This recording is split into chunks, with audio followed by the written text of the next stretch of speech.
बैठिए आप बैठिए, आ जाएगी मेरे लिए चेयर आ जाएगी। पूरे सबको पता चलना चाहिए क्या हो रहा है ओरिजिनलिटी। कौन कौन कहाँ कहाँ से है, थोड़ा परिचय एक हो जाएगा तो हमें एक दूसरे से कम्युनिकेशन करनी है। कानपुर नियर कानपुर से हम वही यहाँ पे बात हुई। ओके, बात हुई थी अपनी कि आप यूपी से हैं। 4 लोग। ओके, इस संदर्भ में मैं आपने विजिट ये बम्बे मिशन में आप बाम्बू मिशन में। ओके, आप लोग कहाँ से हैं? ओके, अटदारी। मैं यूना गुजरात से हूँ सर। जी, जयपुर राजस्थान से। आप राजस्थान से हैं? ओके, आप यूना गुजरात गिर सोमनाथ दीव यूना। मैंने आपको एक वीडियो भेजा था। हाँ हाँ, तो 2 दिन पहले आपने रिप्लाई दिया है। ओके ओके, और आप लोग कच्छ से? कच्छ, आप कच्छ से हैं? तो एक इस कोने से हैं, एक इस कोने से। ओके, क्या संदर्भ में आप आए हैं? बनाना के संदर्भ में। बनाना कच्छ में होता है बनाना। अभी ये जो सरदार सरोवर का जो पानी चले गया, इससे फर्क आया होगा? उसका अभी सब जगह पहुँचा नहीं है, उतना नहीं पहुंचा है। स्टार्टिंग पॉइंट तक पहुँचा है। चैनलिंग का हो गया काम, अभी ओके, पानी चालू होगा, सब एरिया से नहीं पास है। वहाँ क्या है सर, यहाँ से बड़ी केनाल जाती है। हाँ हाँ, वहाँ होते होते छोटी हो जाती है। अच्छा, अभी हाल फिलहाल ड्रिंकिंग वाटर मिल रहा है। एग्रीकल्चर के लिए अभी तक कैनाल्स तैयार नहीं हुई है, हो रही है। मैं अभी 1 महीने पहले गया था पथमेड़ा, आपके उस तरफ राजस्थान बॉर्डर पर ही है। तो बतला रहे थे पथमेड़ा में पानी पहुंच गया है सरदार सरोवर का। शायद कोई अलग अलग डिवीजन है सर। हाँ, वो राधनपुर कांतलपुर वाली। ये जो अहमदाबाद से कैनाल गई है ना, हाँ, वो राजस्थान जाती है। आप लोग कहाँ से हैं? सर हम कर्नाटक से। अच्छा, नरेंद्र सिंह जी आपको पता है, डैडी ने बैलेंस फर्टिलाइजेशन के लिए आपको बताया था। यस डैडी यस, में करने के लिए ओके, उधर डैडी ज़्यादा होता ना। यस, हाँ, उसके तो भी बनाना पपाया प्लांटेशन करना। अभी करना है। हाँ, करना है। 5-6 साल पहले कर चुका हूँ। हाँ हाँ, फिर स्टार्ट करना है। फिर से वापस करना है। हाँ, बैम्बू और कॉन्ट्रैक्ट फार्मिंग। बाम्बू, केला, पपीता, कॉन्ट्रैक्ट फार्मिंग, सबका समावेश देखना है। ओके,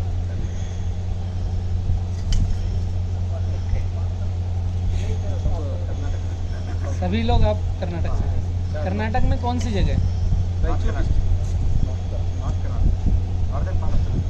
जिला कौन सा? Raichur district. Raichur. Raichur Bagalkot. Okay, phone silent करना। भैया कहाँ से हैं आप लोग? यूपी। और आप? कुछ से हैं? ओके, घर परिवार से ही आप लोगों के जो क्वेश्चंस हैं जिसके लिए आप आए हैं, तो फिर हम शुरुआत करते हैं चर्चा की। एक तो मैं माफ़ी चाहूँगा, लेट हो गया हूँ। मैं 5 दिन से था नडियाद में, मेरे भैया को एडमिट किया हुआ है किडनी के लिए स्टोन का, और रात में लेट हो गया था, फिर सुबह पहुँचते। आपके क्वेश्चन मुझे दीजिए, फिर हम उस टॉपिक पर चर्चा करना चालू करते हैं। जी, फिर हमारे तो दोनों मिशन थे, लेकिन केले का जो बनाना का जो हमारा था, हाँ हम लोगों ने पहले लगाया था 3-4 साल पहले। हाँ, तो छोटा-छोटा मतलब पेड़ आया, हमारे यहाँ सूखा पड़ गया इस इलाके में। अच्छा, किसी ने कुछ नहीं किया, हमारा ही खेत बचा हुआ। कौन सा क्षेत्र प्रॉपर यूपी में? ये यूपी में कानपुर के पास में। कानपुर के पास। हाँ, जून में पूरा पेड़ जो है इतना बड़ा पेड़ पूरा सूख के बैठ गया। आज जो बचा वो चिड़ियों ने सब खा डाला, पेड़ चिड़ियों ने खा, गायों ने, चिड़ियों ने, क्योंकि टोटल एरिया सूखे ड्रॉट में आ गया। सूखा जब होता है ना, तो दिक्कत क्या होती है कि खाना और पीना दोनों, मतलब हम आदमियों को जैसी ज़रूरत है, ऐसे सब पक्षियों को सबको ज़रूरत है। आप अगर यहाँ नोटिस करोगे तो ये हर पेड़ पर हमने ये पानी की व्यवस्था लगा रखी है चिड़ियों के लिए।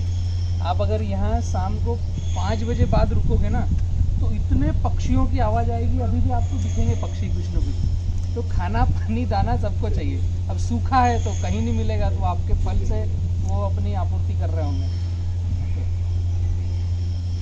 बाम्बू के लिए अगर मैं समझूं तो पूरे भारत में स्काई द लिमिट स्कोप है। नेक्स्ट एनर्जी हम कह सकते हैं बाम्बू को, आने वाले समय की नई एनर्जी बांस है। हम अगर बात करें खेती के हिसाब से तो एग्रीकल्चर में हमें एक सस्टेनेबल इनकम और कंटिन्यू इनकम और ग्रोथ वाइज इनकम चाहिए, तो बाम्बू बेस्ट नाम निकल के आएगा। अभी क्यों उस पर ज़्यादा बातें हो रही है, बांस पर इसलिए अभी ज़्यादा बातें हो रही है कि 2018 के पहले बांस फॉरेस्ट जंगलों का पेड़ था। हमारे यहाँ कानून में भी, भारतीय कानून में भी लिखा हुआ था कि बाम्बू जंगलों का पेड़ है, पौधा या घास नहीं है। एक्चुअल में वो इसके ही जैसा है। ये अगर आप देखोगे घास जो है ना, इसके नोट इंटरनोट ये जो दिख रहे हैं, छोटी छोटी सी कट दिख रही है, ये सेम बाम्बू भी ऐसा ही इसी का बड़ा भाई है, घास की प्रजाति है। और उसको पता नहीं कब से हमने पेड़ का दर्जा दे रखा है, हमने मतलब भारत सरकार ने तो एक अच्छा हुआ है कि 2018 से एग्रीकल्चर में लिया, इसे घास का रूप दिया और अभी इसे कोई भी किसान अपने खेत में लगा सकता है और कभी भी कहीं भी बेच सकता है। उसके लिए कुछ पेपर कार्रवाई की ज़रूरत नहीं है। तो ये अच्छी बात है। बाम्बू में अगर कहा जाए तो गवर्नमेंट ने बाम्बू मिशन चालू किया है, जिसको 3 साल हो चुके हैं कंप्लीट, अभी दिसंबर तक। अब 2021 से 25 नए 5 साल की नई योजना बना रहे हैं बाम्बू मिशन में, तो उसका GR अभी आया नहीं है। पहले इन्होंने कुछ स्टेट लिए थे, MP, महाराष्ट्र, आंध्रा, छत्तीसगढ़, UP नहीं था उसमें। अभी शायद इस सत्र में लिया है। गुजरात भी नहीं था। इस सत्र में 2021 में बाम्बू मिशन में गुजरात को ले लिया है। तो सब्सिडी वगैरह सब चालू कर दी थी। एक पौधे पर 120 रुपये की सब्सिडी मिलेगी जो किसान लगाएगा। पहले साल 60 रुपये, अगले साल 36 रुपये, अगले साल 24 रुपये। ये उसका एक मोटा मोटा कोरा बना था। लेकिन लगा कैसे और चला कैसे और हुआ क्या, अगर 3 साल बीतने के बाद हम आज देखें, बाम्बू मिशन में रेवा फ्लोरा आप जहाँ बैठे हो, ये पहला टिश्यू कल्चर है जो गवर्नमेंट को पौधे सप्लाई देने में जिसने अपना हाथ खड़ा किया कि हम बना कर देंगे, क्योंकि बांस का पौधा बनना बहुत टफ है। आपने विजिट किया रेवा का? तो बांस का पौधा ऐसा पतला सा आता है, जब छोटा प्राइमरी में देखा होगा आपने, उसको बड़ा होने में 2 साल लगता है। नीचे राइजोम बनना, मोटी लकड़ी बनना, 2 साल की प्रोसेस इसमें। पहले हमने 2018 में बनाया तो 75% मोर्टिलिटी, 17 में हमने प्रोसेस चालू किया था। तो कोई भी टिश्यू कल्चर इंडिया में बोल नहीं पाया गवर्नमेंट को कि हम बांस बना के देंगे। तो हमने इसलिए बोल दिया कि हम यंग थे, नए थे, रेवा भी नई थी हमें भी नाम कमाना था, तो हमने बोल दिया कि हम बांस बना के देंगे। जब बनाना चालू किया तो पता चला कि बहुत मोर्टिलिटी आती है। एकदम बैठो आप। अभी बाम्बू में एक चीज़ मेन है, अगर हम बाम्बू में जाना चाहें तो हम जहाँ पर भी प्लांटेशन करें एक क्लस्टर फार्मिंग माइंड सेट करके आगे बढ़े कि अगर मैं 5 एकड़ लगा रहा हूँ तो क्या मेरे क्षेत्र में 100, 150, 200, 500 एकड़ तक हम जा सकते हैं, तो 5 एकड़ लगाना चाहिए, वरना केवल मेड़ों पे लगाना चाहिए। खेती करने के लिए अगर मैं 5 एकड़ लगा रहा हूँ तो फिर वो 5 एकड़ बेचना खुद को ही है या खुद को ही छोटी सी इंडस्ट्री लगाना है, या तो ये माइंड सेट करें। तो इसकी इंडस्ट्री बहुत बड़ी नहीं आती है। जैसे चारकोल उद्योग आपने अगर चालू किया कि 1 एकड़ का बांस लगाया, तो माइंड सेट ये रखना है कि कोई मेरे से 1 एकड़ का खरीद के तो ले नहीं जाएगा, क्योंकि 40-50 टन होगा, तो उसको मैं ही चारकोल बना करके बेच दूंगा। तो आप सक्सेस हो 1 एकड़ 5 एकड़। या फिर केवल मेड़ पे लगाओ तो उसकी बल्लियां काट करके जो लोकल आपका टिम्बर मार्केट है वहां पर आप दे सको, तो आप प्रॉफिट अच्छा कमा लोगे। नग से 100 रुपये नग, 120 रुपये नग, 80 रुपये नग आप बेच पाओगे। तो मेड़ पर आपका खेत का भी एक वॉल बाउंड्री बन गया और आपकी अंदर की फसल को भी गर्म हवा से या इनसे सपोर्ट मिल गया और आपकी एक्स्ट्रा इनकम आ गई मेड़ प्रबंधन में। अब एकड़ेज पर जाना चाहो तो साइजेबल एकड़ होंगे आपके क्षेत्र में, एक 50 किलोमीटर के रेडिएशन में अगर 300 एकड़ तक कम से कम हुआ तो कोई बड़ी इंडस्ट्री आएगी। और अगर 5 एकड़ 2 एकड़ 3 एकड़ है तो फिर ये माइंडसेट करना है कि मैं खुद ही जब ये निकलेगा तो छोटी इंडस्ट्री लगा लूँ, तो उसमें पैसा अच्छा बनेगा। और ऐसा नहीं है कि हम नहीं लगा सकते। मैंने चारकोल के काफ़ी सारे डिटेल डाल रखे हैं। चारकोल में कुछ मिलता है? बहुत मिलता है। अभी शायद 10 से 14 रुपए किलो के लगभग है कोयला। हाँ, और बांस आप जब उसको चारकोल बनाओगे जी, अभी इसमें बाम्बू से रिलेटेड में कोई उतनी ज़्यादा नहीं रहेगी। 2 तरीके से बनेगा, या तो आप एक पूरा फाइली कार्रवाई करके आप इंडस्ट्रीज नॉर्म्स पर आकर के स्टील का उसका बकेट आता है जो 70 mm की उसकी सीट आती है, इस टाइप से उसके अंदर डाल करके बाहर से उसको जलाना है, हीट करना है, तो वो कोयला बनेगा। तो ये इंडस्ट्रियल प्रोग्राम हो गया। दूसरा जनरल प्रोग्राम है, जैसे ईंट भट्टे लगाते हैं, इस तरीके से अपना 1 एकड़ खेत है, एक 10 बाय 10 में ईंटों की भट्टी लगाओ, वो ईंटों का जैकेट हो गया, उसके अंदर बाम्बू के टुकड़े पीस करके डाल दो, उसके ऊपर फिर दूसरा जैकेट भी ईंटों का ही बना दो और आग लगा दो बाहर की साइड, मतलब लकड़ी से जला दो, तो अंदर हीट होगा तो कोयला बन जाएगा। ये जनरल किसान अपने खेत में कर सकता है और इसमें 1 लाख रुपए से ज़्यादा का खर्चा नहीं। तो 10 किलो बांस से आपका 1.5 किलो 1 किलो 1.5 किलो चारकोल बनेगा।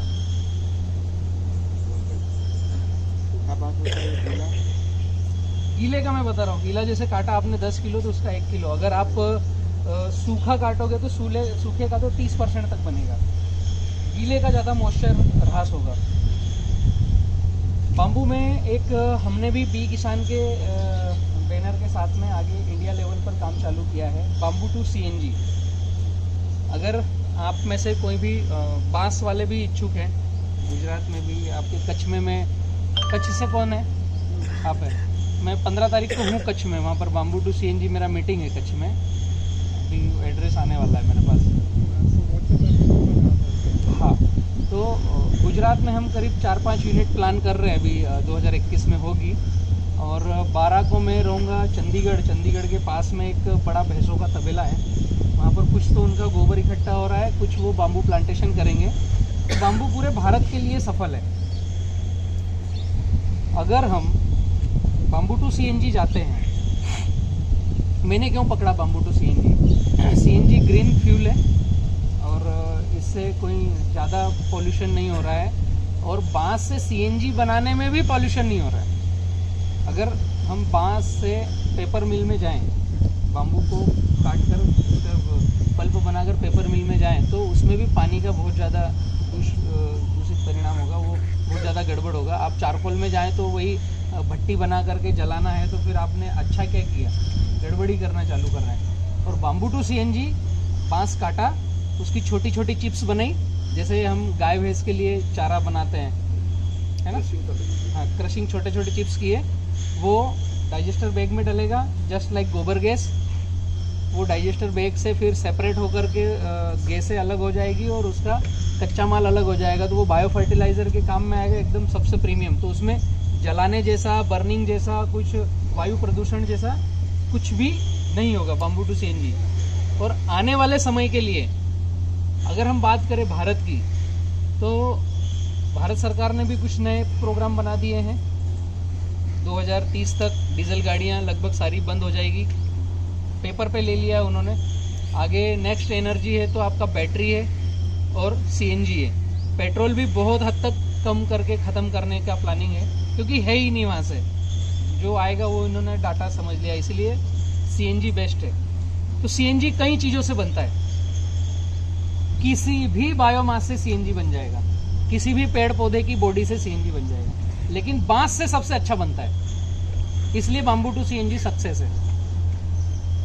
गोबर गैस जैसे प्लांट है, गोबर से भी CNG बनता है।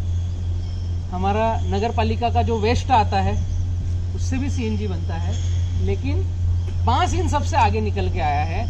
उसकी वॉल थिकनेस, मोटाई, पीस रखे होंगे ना वो बांस के, उसकी जो थिकनेस है या वो जो सूर्य से जो कार्बन सृजन अपने बॉडी में बायोमास बनाता है, एक्चुअली बनेगा उसी प्रोडक्ट से जिसने सूर्य की एनर्जी को अपने अंदर सक किया, और वही जलने के काम में आएगा।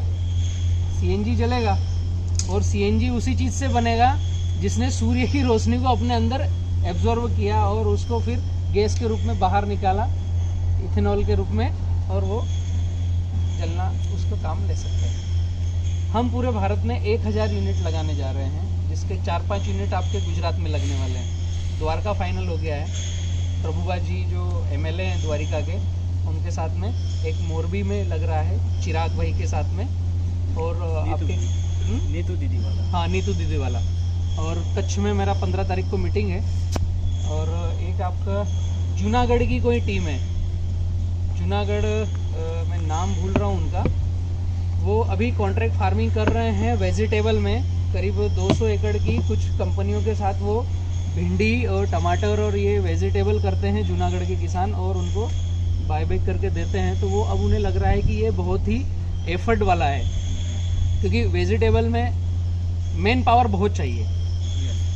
कोविड के बाद उन्हें बहुत तकलीफ आई है, क्योंकि आपके गुजरात में काम करने वाले खेतों में नहीं है, ज़्यादा महाराष्ट्र से जाते हैं या एमपी से जाते हैं। गुजरात में जो ग्राउंड पे खेती किसानी का काम करते हैं व्यक्ति, वो नहीं है। तो वो अभी 350 एकड़ के किसान जूनागढ़ वाले भी आ रहे हैं। एक वहाँ भी पॉसिबिलिटी है। 2 मीटिंग हो चुकी है, लेकिन फाइनल अभी नहीं हुआ है, क्योंकि जहाँ किसान है उनको इकट्ठा होने में समय लगता है, लेकिन इंडिविजुअल कोई व्यक्ति है या फर्म है, टीम है, तो वो एज ए कोऑपरेट फटाफट इकट्ठा होकर के स्टार्ट हो जाता है। इसीलिए हमने फार्मर प्रोड्यूस कंपनी बनाया है बी किसान ने, जो पूरे भारत के लिए है। आप बाम्बू फार्मिंग करें या केले की खेती करें, आप चाहें तो उसमें शामिल हो सकते हैं, और आप खुद ही उस सीएनजी यूनिट के एज ए मालिक बन सकते हैं। जितना शेयर आपके पास रहेगा उस हिसाब से। तो एक छोटी सी शुरुआत करी है। सीएनजी यूनिट जो लगेगा वो मिनिमम उसको 3 एकड़ जगह चाहिए मिनिमम।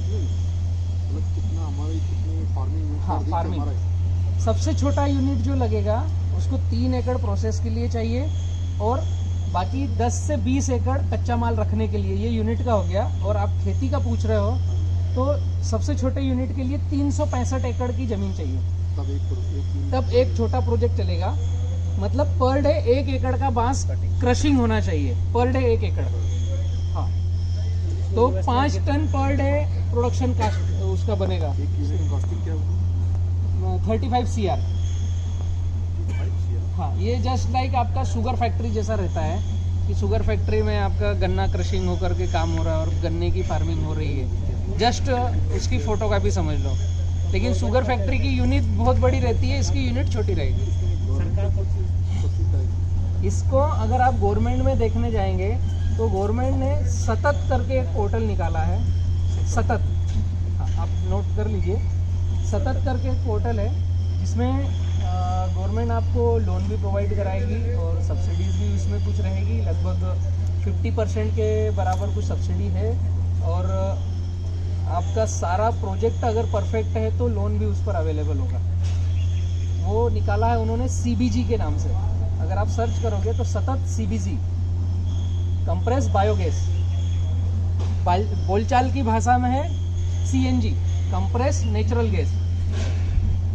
उन्होंने पेपर पे रखा है CBG के नाम से। जी, ग्राम पंचायत की जमीन में हो सकता है। हाँ, क्योंकि हमारा गांव जो है वो गुजरात में सबसे ज़्यादा ग्राम पंचायत की जमीन है। बराबर। गुजरात में सबसे ज़्यादा ग्राम पंचायत की जमीन मेरे गांव में। ओके, तो उसमें हो सकता है। हाँ, एक आपके क्षेत्र में मैं एक बतला रहा हूँ, CFR, कम्युनिटी फॉरेस्ट राइट। ये पेपर आप निकलवाइए, तो ग्राम पंचायत की ज़मीन हो तो भी हो जाएगा, या इस तरह के खाली पहाड़ हैं तो भी हो जाएगा, या आपकी खुद की ज़मीनों में आप कुछ करना चाहेंगे तो भी हो जाएगा। तो उसमें गवर्नमेंट भी सपोर्ट करेगी।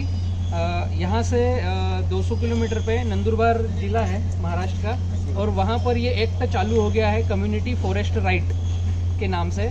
तो जो भी खाली बंजर ज़मीनें हैं,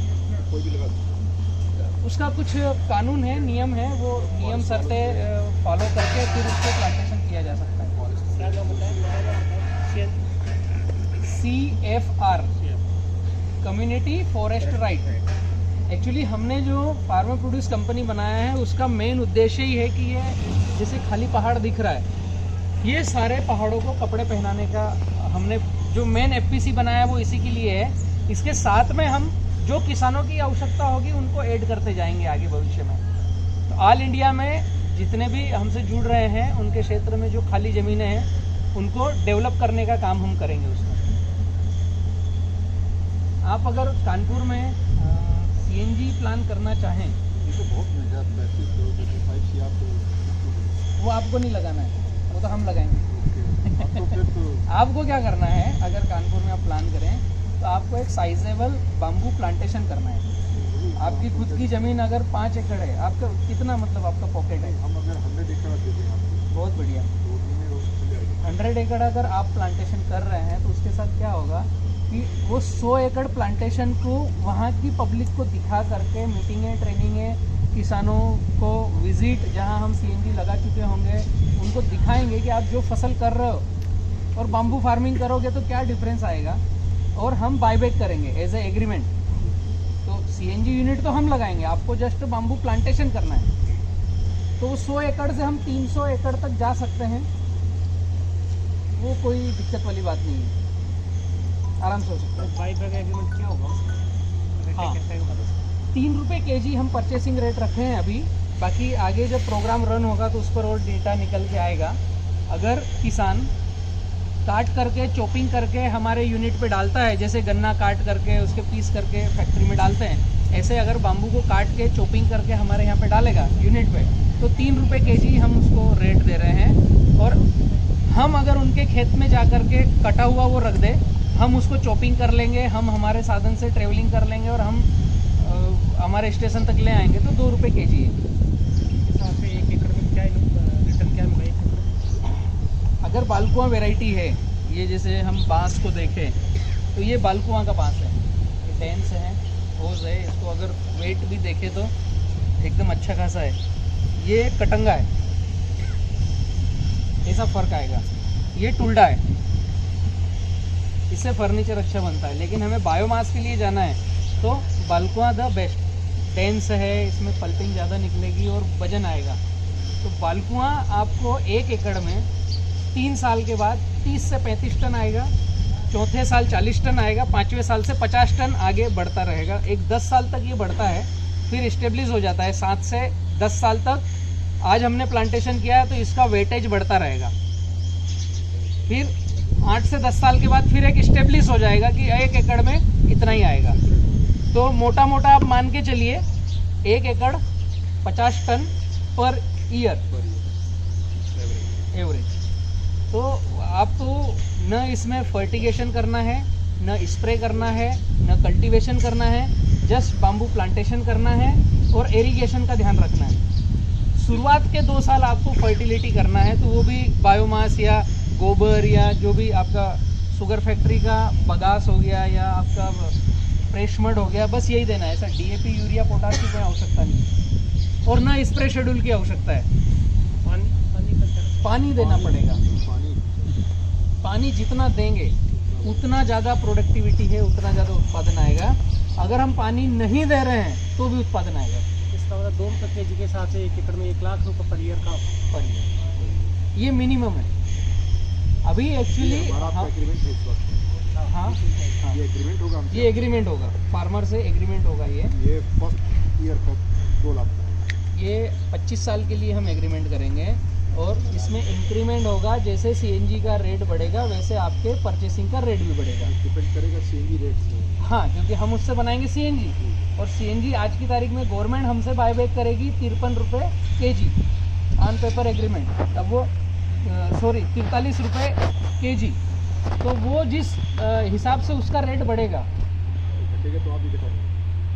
नहीं घटने का हम इसमें प्रावधान नहीं देंगे क्योंकि हम बॉटम ले रहे हैं, घटाएंगे नहीं। हाँ, घटाएंगे इसलिए नहीं कि हम जो 2 रुपये केजी का रेट दे रहे हैं ऑलरेडी घटा के दे रहे हैं, क्योंकि आज की तारीख में भारत में बाम्बू परचेसिंग कोई एक बंदा व्यक्ति नहीं है जो बल्क में परचेस कर ले।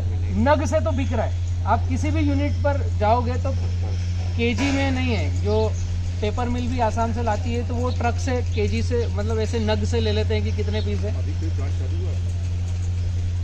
देखने के लिए आपको पूना में एक प्लांट मिलेगा जो ग्रो गैस के नाम से आप सर्च करोगे तो ग्रो गैस, वो भी ट्रायल के लिए 1 टन पर डे के हिसाब से है। दूसरा गवर्नमेंट का एक bamboo research and develop centre है, वो भी आप गूगल पे सर्च करोगे, हाँ देखने देंगे, वो बाम्बू रिसर्च डेवलप सेंटर है, वो भी 1 टन का है, वो भी केवल डेमो के लिए है। बाम्बू टू सीएनजी पहला हम ही लॉन्च करने वाले हैं और द्वारका में उसका काम हो रहा है। गोबर से सीएनजी तो 3-4 प्लांट बन चुके हैं, गुजरात में है 2 प्लांट शायद गोबर से सीएनजी बनने का। साथ में दोनों गोबर से सीएनजी का इसमें क्या क्या फर्क होगा इसमें, गोबर से सीएनजी और सब? उनके डाइजेस्टर बैग में चेंजेस आएंगे और उनमें जो बैक्टीरिया डालेंगे उन्हें फर्मेंटेशन करने के लिए उसमें चेंजेस आएंगे। साथ में जैसे किसान ये गाय का गोबर का भी साथ रखे, बाम्बू का साथ में रखे? एक्चुअली गोबर से जो सीएनजी यूनिट बनेगा उसमें 100 टन पर डे गोबर चाहिए, तो वो साइज बहुत बड़ा हो गया ना छोटे सीएनजी यूनिट के लिए। हाँ, हालांकि आपके मथुरा में जो गौशाला है वहाँ मुझे विजिट करना है, वहाँ के जो प्रबंधक है उनसे हमारी बात हुई है, जहाँ पर ज़्यादा गायें हैं। पथमेड़ा में गए आप जैसे वहाँ? पथमेड़ा हमने अभी सर्वे कर लिया है, वहाँ के कुछ फॉर्मेलिटीज़ बाकी है, तो पथमेड़ा में 2 लाख से ऊपर गायें हैं, तो वहाँ संभव है एटलीस्ट कम से कम 10 से 15 हज़ार गाय होगी तो आपका पर डे 100 टन होगा। जैसे द्वारिका में भी हम पहला क्यों स्टार्ट कर पा रहे हैं, वहाँ पर प्रभु बाजी के पास 10,000 से ज़्यादा गायें हैं, तो बाम्बू तो हम लगाएंगे वो होगा, लेकिन ये भी गोबर मिल रहा है तो उससे चालू हो जाएगा, वहीं पर बाम्बू स्टार्ट कर देंगे। पथमेड़ा भी इसीलिए जा रहे हैं कि वहाँ पर गोबर है तो वो स्टार्ट हो जाएगा। नेपियर घास के लिए भी आपने बताया, जैसे नेपियर भी शुरुआत में लगवाएंगे, लेकिन कैसा है जैसे आप बतला रहे हैं कि 100 एकड़ आपके पास है, तो वहाँ पर हम अगर एक साथ जा रहे हैं 100 एकड़ में तो 12 बाय 4 पर बांस आ गया, और जो 12 फीट के बीच में है यहाँ पर नेपियर घास आ जाएगी। तो सीएनजी यूनिट एक 8 महीने लगता है उसको पूरा यूनिट को डेवलप होने में, तो 8 महीने में आपकी नेपियर घास आ जाएगी। तो यही नेपियर घास जब तक बांस नहीं आएगा जब तक सीएनजी यूनिट में काम में आएगी, तो किसान को पहले साल से इनकम चालू हो जाएगी। ये गारंटेड हमारे 300 एकड़ हम सब लगवा दें, आपको पूरा एग्रीमेंट कर लें पूरे में। बहुत ही बढ़िया, इससे अच्छी कोई बात ही नहीं है। मतलब गारंटेड हो, ऐसा ना हो कि पता लगे। नहीं, गारंटी से आपको क्या गारंटी चाहिए, आप वो बताएंगे तो मैं खुलकर बोल पाऊंगा। तो हमने सिंगल बांस लगाया नहीं, अभी देखा ही नहीं क्या उसका प्रोडक्ट कितने साल में क्या हार्वेस्टिंग में क्या है, कौन सा लगाना चाहिए। तो आज हम लोग विजिट करेंगे, अभी बाम्बू की साइडों पर भी जाएंगे। मैं ये पूछना चाह रहा हूँ, आपको 365 एकड़ बांस लगाने में और हमें बांस को देने में क्या गारंटी चाहिए? हमारा एरिया हमें पता नहीं है पैदावार होगी पहले, ठीक है, जाएगा तो कहाँ जाएगा भाई, कोई भी पैसा लगाएगा हम अपना देंगे लगाएंगे तो हमें तो मिलेगा कि नहीं मिलेगा। तो हम तो कहते हैं आप सब कलेक्ट कर लीजिए, सब प्रोडक्ट कर लीजिए, अपना ले लीजिए, हमारी गारंटी दे दीजिए हमारा। हाँ वही, मतलब अब मैं आपको बताता हूँ जो आप पूछ नहीं पा रहे हो, गारंटी इन द सेंस ऐसा ठोस पॉइंट होना चाहिए जिसको हम देख करके आगे बढ़ सकें। जैसे आपने कहा कि लगभग 1 लाख रुपया पर ईयर आपको मिलेगा, हम आपको पूरा दिए दे रहे हैं, आप उसमें जो चाहो कर लो, कोई प्रॉब्लम नहीं है, वो भी संभव है। मैं आपको 4-5 पॉइंट बतलाता हूँ, इसमें आप जो उंगली पकड़ोगे मैं उस उंगली को पकड़कर आगे चल लूँगा, मेरे को कोई दिक्कत नहीं है। एक तो ये पॉइंट है कि आपके पास 350 एकड़ ज़मीन है, ठीक है, उस ज़मीन में आप चाह रहे हो कि हम आकर पार्टनर बन जाए और वहाँ पर काम करें, तो एक ये भी पॉसिबल है, इसमें कोई प्रॉब्लम नहीं है। दूसरा, हम अभी जहाँ पर कर रहे हैं कि 350 एकड़ में आप बाम्बू ग्रो कीजिए, वहीं उसी जगह पर हम 25 एकड़ ज़मीन खरीदेंगे जिसमें हम यूनिट लगाएंगे, क्योंकि यहाँ पर तो आप लाकर दोगे नहीं। जैसे कानपुर में है, तो कानपुर में आपने जो भी एरिया आपका 350 एकड़ का एरिया है, वहीं पर हम आप ही को बोलेंगे कि हमें 25 एकड़ ज़मीन दिखाओ, तो उसका पैसा तो हम देंगे और ज़मीन बायबैक करेंगे हम वहाँ पर जहाँ सीएनजी यूनिट लगेगा। वो पूरा मैं कंप्लीट कर लेता हूँ। ये मेन रोड पर इसकी ज़रूरत नहीं है, इसको अंदर भी चलेगा क्योंकि ये प्रोसेस यूनिट है।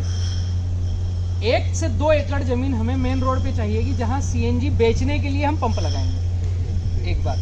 तो ये आप फाइंड करा दीजिए या हम हमारे आदमी लगाकर देख लेंगे, उसको भी आपको टेंशन की जरूरत नहीं। तो एक तो आपने 350 एकड़ की श्योरिटी हमें दी। अब यही प्रश्न मैं पूछूंगा कि क्या आप लगा रहे हैं तो मैं ज़मीन खरीदूंगा, क्योंकि 350 एकड़ बांस लगाना बहुत बड़ी बात नहीं है। आपको मैक्सिमम 50,000 रुपये एकड़ का खर्च आएगा। तो 350 एकड़ का अगर हम देखें तो 1.5 से 2 करोड़ का खर्चा आया आपको, ठीक है। इसमें आपने फार्मिंग कर ली 350 एकड़ में, लेकिन मैं 25 एकड़ ज़मीन लूँगा तो शायद वही इतने की आएगी, एक बात। और उसमें 35 करोड़ का मैं CNG यूनिट लगाऊंगा। तो आप मुझसे जो श्योरिटी मांग रहे हो यही मुझे आपसे मांगना है, दूसरा। और वो यूनिट रहेगा आपके घर गांव में। उसके बाद आप उस 350 एकड़ में हमें अगर पार्टनर बनाना चाहते हो तो शायद आपको पैसे कम मिलेंगे जब वो हार्वेस्टिंग चालू होगा, क्योंकि ये 100 साल का प्रोजेक्ट है। फिर आपको ऐसा लगेगा कि ये 2 करोड़ के लिए मैंने इनको पार्टनर बना लिया। एक मैं मोटी बात बतला रहा हूँ, उसकी बजाय ज़्यादा बेस्ट है कि मैंने बातें चालू होने के पहले बोला कि आप बी किसान FPC में शामिल हो सकते हो। वो बी किसान यूनिट लगा रहा है वहाँ पर, आप चाहो तो उस CNG यूनिट में पार्टनर बन जाओ। समझ रहे हैं? आपका 350 एकड़ का खर्चा बहुत नहीं है, CNG यूनिट का खर्चा बहुत बड़ा है। तो आप ही के यूनिट में आप ही के खेत का बांस कट कर डलेगा तो आपको कोई गारंटी ही नहीं चाहिए। ये प्रोसेस भी हो गई, या तो उसमें हम आ जाए या इसमें आप आ जाओ। तीसरा, ये दोनों नहीं हो, आप आपकी खेती करो। आपके यहाँ जिस दिन 350 एकड़ बांस लग गया, दूसरे दिन हम ज़मीन परचेस करके वहाँ यूनिट बनाना चालू कर देंगे। ये विन विन सिचुएशन दोनों की अलग अलग हो गई, ठीक है। और आप केवल बी किसान में share holder as a partner बन गए। आप उस डिवीज़न में पार्टनर नहीं हो, आप बी किसान के लॉस एंड प्रॉफिट में पार्टनर हो।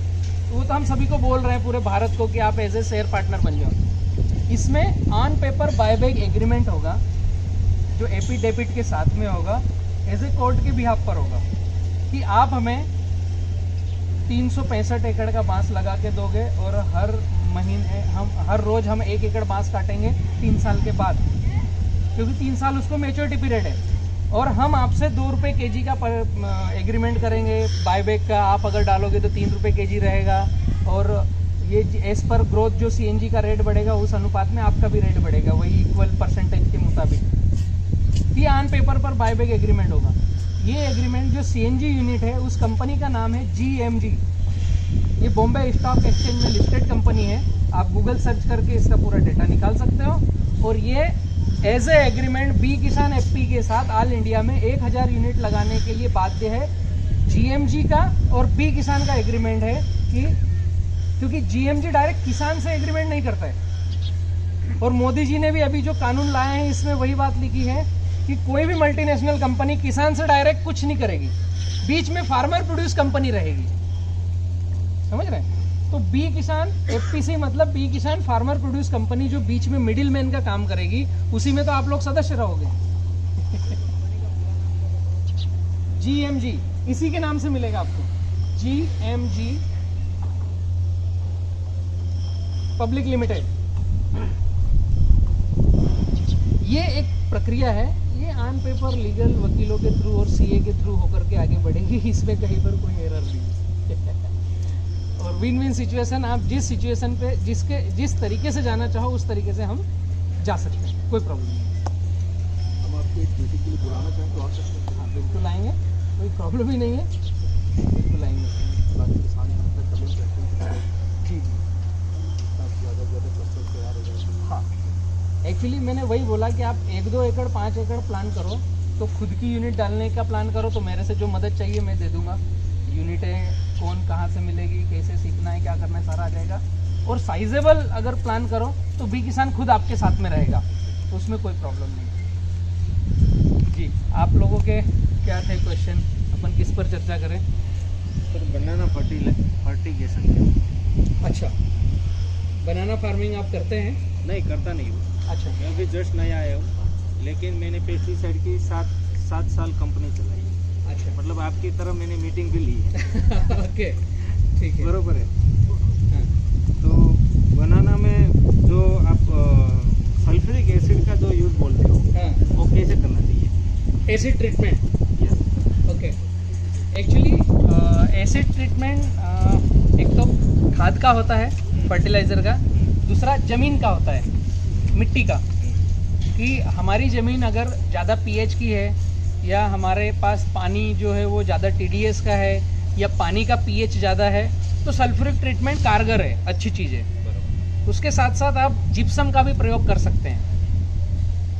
एक्चुअली सल्फ्यूरिक के पीछे आ गया एसिड, वो सबको डरा देता है। हाँ, डरा देता है। और डरना भी चाहिए क्योंकि वो हाथ पे गिर गया, कपड़ों पे गिर गया तो जला देगा, ये भी पक्की बात है सल्फ्यूरिक।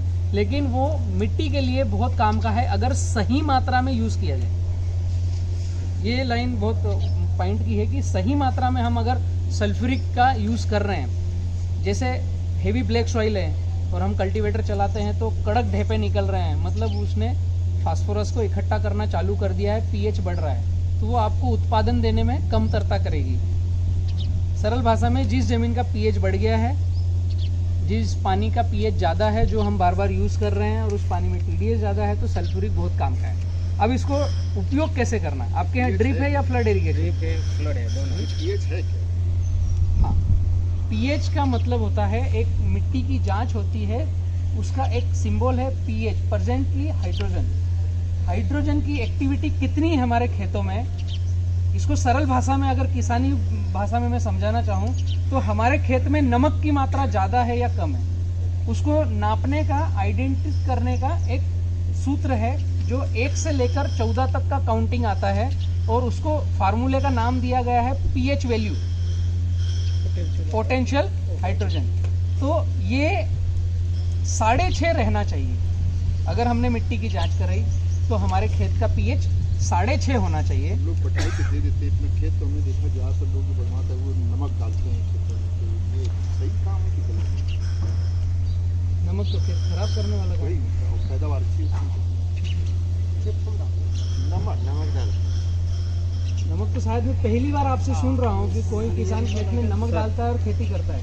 सर, जो बटाई के वो जो बोल रहे हैं वैसा वो कोकोनट ट्री में हो रहा है। अच्छा, हमारे वहाँ जो दरिया काठा है हाँ, और सोमनाथ के आजू बाजू, वहाँ तो ज़रूरत नहीं है। उससे वातावरण में से 15 किलोमीटर दूर चले जाए तो 15 से 20 किलोमीटर के ऊपर का जो भी पौधा लगता है उसमें साल में 1-2 बार लगाते, नमक लगाते, अच्छा। एक बोरी लगाते। हमारे यहाँ गेहूँ में लगाते हैं। अच्छा, गेहूँ जो बोया जाता है उसमें बुआई के साथ लगाते हैं, तो खेत खराब होता है। ये अलग अलग धारणाएं हैं। जैसे आपके यहाँ नमक लगाने से अच्छा पैदावार हो रहा है तो लगा रहे हैं ना, वो कुछ समय के लिए हो रहा है। हाँ, बटाईदार जो लेते हैं वो तत्काल उसको मतलब एनर्जी मिलेगा और तत्काल अपना काम कर लेगा वो। एक्चुअली नमक in the sense magnesium sulphate, Scindia नमक जो आता है वो है मैग्नीशियम सल्फेट, उसके अंदर आता है सल्फेट, तो आपके पीएच को डाउन करेगा। सादा नमक अगर आप डालोगे तो खेत खत्म हो जाएगा, खराब हो जाएगा। तो ये बाइटें मैं इसलिए भी लॉन्च नहीं करता हूँ कि किसान ने समझा नमक डालना है तो खेत खत्म, दूसरे दिन गालियाँ देना चालू। सेंधिया नमक मतलब मैग्नीशियम सल्फेट, ये एक तरह का खाद है। और जिस जमीन का पीएच बढ़ गया है उसमें सल्फेट वाली मात्रा जितनी जाएगी आपकी फार्मिंग को इंक्रीज करेगी और उत्पादन बढ़ाएगी। जैसे ammonium sulphate, magnesium sulphate, sulphuric के अंदर सल्फेट, आपके जिप्सम मैंने बोला तो जिप्सम के अंदर सल्फेट, तो सल्फेट वाली जितनी चीज़ें हैं इन द सेंस सल्फर, ये जितनी बार खेत में जाएगी, जिन जमीनों का पीएच मान बढ़ा हुआ है 7, 8, 9, 9.5 ऐसा जिनका है उनको कम करेगी। तो सिंगल नमक नहीं है वो, बोलचाल की भाषा में नमक आ गया है, वो है सेंधिया नमक, अपन जो खाते हैं ऑलरेडी घरों में उसको बोलते हैं मैग्नीशियम सल्फेट। तो मैग्नीशियम सल्फेट डालते ही हैं ऑलरेडी, आपके काउंटर पे भी मिलता होगा मैग्नीशियम सल्फेट। भाई साहब आपने जो कृषि काउंटर चलाया है वो सेंधिया नमक है। ये सब पीएचडी होल्डर ने ऐसे जलेबी बना के रखी है कि किसको क्या समझना काउंटर है। नहीं चलाया, मैं प्रोडक्ट ही बनाता था। ओके, प्रोडक्ट मैन्युफैक्चरिंग ही था मेरा। बहुत बढ़िया। हम आ रहे थे बनाना की फर्टिलाइजर पर। बनाना को फर्टिलाइजर जो चाहिए वो एक थोड़ा सा सूत्र है बैलेंस फर्टिगेशन का, जिसकी अगर मैं बात करूँ, आप लिख भी सकते हैं उसको, कि 1 एकड़ में से 50 टन का आउटपुट चाहिए हमें 1 साल का। 1 एकड़ से 1 हेक्टेयर के बीच में, एकड़ से कम आएगा नहीं, एकड़ से ऊपर और हेक्टेयर के अंदर 50 टन का आउटपुट हमें चाहिए बनाना का। तो उसमें 300 नाइट्रोजन, 300 केजी शुद्ध नाइट्रोजन, 65 शुद्ध फास्फोरस 65 केजी और 900 केजी पोटास, मतलब ये NPK 900 पोटास, और मैग्नीशियम सल्फेट 45 MgSO4। हाँ, MgSO4 45 kg। ये मैंने बताया शुद्ध कंटेंट। ये अपटेक होगा आपके खेतों से, तो वो जमीन में जितने पौधे लगे हों 1000 से 4000 के बीच में, 4000 पौधों ने भी इतना अपटेक किया तो 50 टन देंगे, और 1000 पौधों ने भी इतना अपटेक कर लिया तो 50 टन देंगे। पर पौधा 50 किलो के हिसाब से बंच देगा। 1 एकड़ से 2.5 एकड़ के बीच की जमीन में अभी आधे एकड़ में कितना अपटेक करा लो, 50 टन नहीं आएगा। वो एक साइज भी चाहिए हमें एकरेज का। तो ये एक उसका बैलेंस फर्टिगेशन का सूत्र है। अब ये सूत्र अपटेक का मैंने बताया। एप्लीकेशन हम किसान समझेंगे कि हम एप्लीकेशन क्या कर रहे हैं और कैसी कर रहे हैं। एप्लीकेशन हमारे हाथ में है, पौधा उठाएगा कितना, अपटेक हमारे हाथ में नहीं। वो किसके हाथ में है? आपके वहाँ की मिट्टी का डिज़ाइन कैसा है, उसका पीएच क्या है, पानी का पीएच क्या है, टीडीएस क्या है, कार्बन परसेंट क्या है, हम जहाँ पौधा लगाए हैं उसका ग्राफ क्या है, हम वहाँ वाटर प्रबंधन, पानी प्रबंधन कैसे कर रहे हैं, वाटर मैनेजमेंट, उसकी परिस्थिति क्या है। ये सारी चीज़ें डिज़ाइन करेगी कि आपने डाला तो कितना पौधा उठाएगा, एक पार्ट। दूसरा पार्ट, आप कौन सा फार्मेट दे रहे हो, क्योंकि हमारे पास खेती करने के लिए जो फर्टिलाइज़र के फार्मेट है, एक फार्मेट तो है हमारे पास डीएपी, यूरिया, पोटास, ये बेस्ट फर्टिलाइज़र है जो गवर्नमेंट हमें सोसाइटी में अवेलेबल कराती है। उसमें सब्सिडी है 50 किलो के बोरी में। SSP, single super phosphate, DAP, 12-32-16, 10-26-26, ये जो फार्मेट है ये बेस्ट फर्टिलाइज़र के हैं। दूसरा फार्मेट अभी ड्रिप आने के बाद में भारत में आ गया है वाटर सॉल्युबल, जो एसिड फर्टिलाइज़र है। वो बेस्ट फर्टिलाइज़र नहीं, वो एसिड फर्टिलाइज़र है। तो वो इनसे 0 लगा करके महंगे हैं। डीएपी की अगर हम बात करें तो डीएपी लगभग 1200-1300 रुपये का बैग आता है, मतलब 2600 रुपये का 100 किलो, तो 26 रुपये केजी हो गया। वहीं हम 1261 जीरो को देखने जाएंगे तो क्या रेट है अभी? 55 रुपये, 55 रुपये, 150 रुपये केजी। लगभग इससे 5 टाइम ज़्यादा हो गया, 6 टाइम ज़्यादा हो गया। मोटा मोटा पीछे 0 लग जाता है। ये 20 रुपये है तो वो 200 रुपये हो गया। अब डिपेंड करेगा कि हम कौन सा फार्मेट यूज़ करते हैं। ये दो तो हमें फिजिकल दिखते हैं और जेब से जिनका पैसा बल्क में जाता है। इसके अलावा भी तरीके हैं पौधे को भोजन अपटेक कराने के। एक तरीका मैं गाइड करता रहता हूँ हमेशा, रेसिड्यू फ्री पे जाना चाहिए, कि सीधा जो फर्टिलाइज़र आपने परचेज़ किया वो डायरेक्ट खेत में नहीं डालना है, उसको पहले कंपोस्ट करना है, फिर खेत में एप्लीकेशन करना है। ये विधि हो गई आपकी रेसिड्यू फ्री फार्मिंग, अवशेष मुक्त खेती।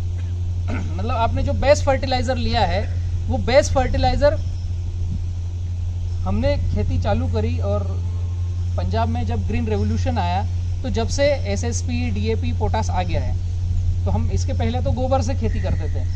अब हमें फिर ऐसा सिखाया गया, बताया गया एग्रोनॉमिस्टों ने, बीएससी एग्री किसी ने कर रखा है यहाँ पे, केमिस्ट्री, तो उसमें भी कुछ ना कुछ होगा, है ना। डॉक्टर बनाया हमें कि अच्छा एग्रीकल्चर का उत्पादन लो, तो ये सूत्र है NPK, कैल्शियम, मैग्नीशियम, सल्फर, ये सारे सूत्र बताए। उसी में ये नहीं बताया कि जो डीएपी गवर्नमेंट तरफ से हमें मिलता है वो कितना डालें, कितना लगेगा, कितना मिट्टी खराब करेगा।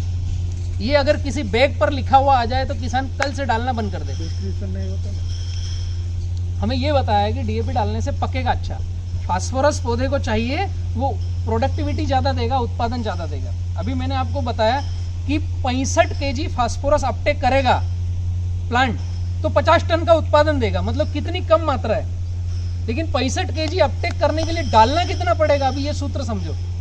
बैलेंस फर्टिगेशन का जो सूत्र है संतुलित भोजन का, हम जिस फार्मेट से डीएपी परचेस करते हैं, अगर हमने 1 एकड़ में 100 केजी डीएपी डाला तो डीएपी 100 केजी उसके अंदर आता है 1846 तो 18% हो गया नाइट्रोजन, NPK 18 नाइट्रोजन, P 46 मतलब फास्फोरस और 0 मतलब पोटास, K मतलब नहीं है उसके अंदर। तो हमने 100 केजी डीएपी खरीदा 2600 रुपए का, तो उसमें 46 किलो फास्फोरस आया। अब हमने जो फास्फोरस परचेस किया है वो लगेगा कितना और कब? जिस फॉर्मेट में हमें मिलता है वो फॉर्मेट का सूत्र है कि 28 दिन में लगना चालू होगा। आज आपने खेत में डाला है तो वो 28 दिन में लगना चालू होगा और 90 दिन तक लगेगा। पूरी प्रोसेस क्या हुई? लगभग 4 महीना। ठीक है, 2600 रुपए का 46 किलो फास्फोरस हमारा गया खेत में। 1 महीने बाद लगेगा, 3 महीने तक लगता रहेगा, धीरे धीरे धीरे धीरे धीरे। ठीक है, अब ये लगेगा कितना? ये तो लगेगा कैसे वो बताया। लगेगा कितना? जितना हमने फास्फोरस डाला उसका 20% तक लगेगा और 80% फिक्स होगा। तो एक तो जो 46 किलो फास्फोरस है उसका 80% फिक्स होगा, दूसरा उस जो 100 किलो की बोरी में 46 किलो फास्फोरस मिला है तो बाकी का बचा कितना है? 54 भी फिक्स होगा। वो तो रॉक है ना, वो तो कुछ मीडिया ही है, वो जैसे उसके साथ में बॉन्डिंग करके दिया हुआ है, वो तो कुछ खेती के काम का नहीं ना, बेस है वो। तो 54 तो ये हमारी मिट्टी को बहुत सुंदर बनाएगा और उसके बाद ये जो 46 है इसका 80% भी बहुत कारगर है पीएच को बढ़ाने में, मिट्टी को खराब करने में। तो 46 किलो का 20% क्या हुआ? 9 किलो 200 ग्राम। ठीक है, 6 दून 12, 4 दून 8 और 1 9, 9 किलो 200 ग्राम हमने 2600 रुपए लगा करके खेत में 9 किलो 200 ग्राम फास्फोरस अवेलेबल किया। आज डाला तो 28 दिन बाद लगेगा और अगले 90 दिन तक 9 किलो 200 ग्राम लगेगा। अभी अगर 9200, 9 किलो 200, अंकल कैलकुलेटर है आपके पास मोबाइल में, आप इसको अगर कैलकुलेट करेंगे तो 9200 भागित 90,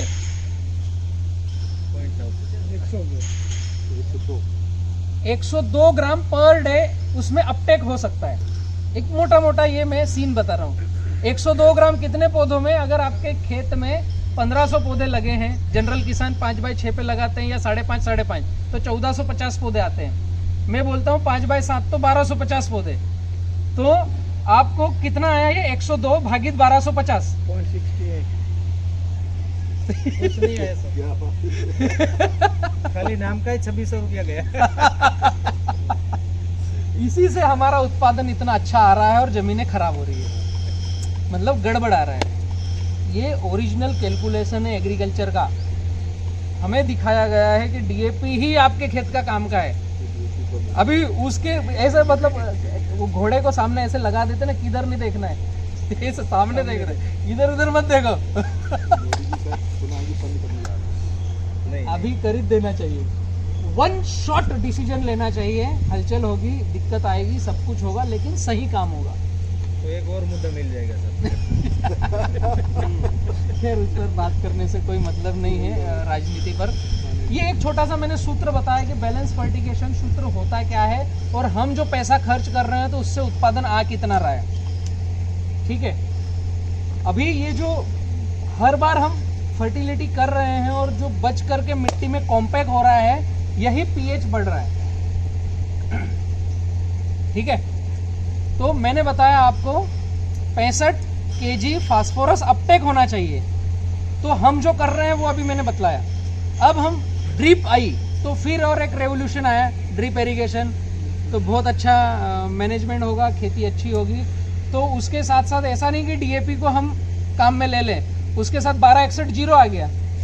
मतलब कुछ भी, मेरे को तो कंपनी बनाना है और किसान की जेब से 10 रुपये निकालना है।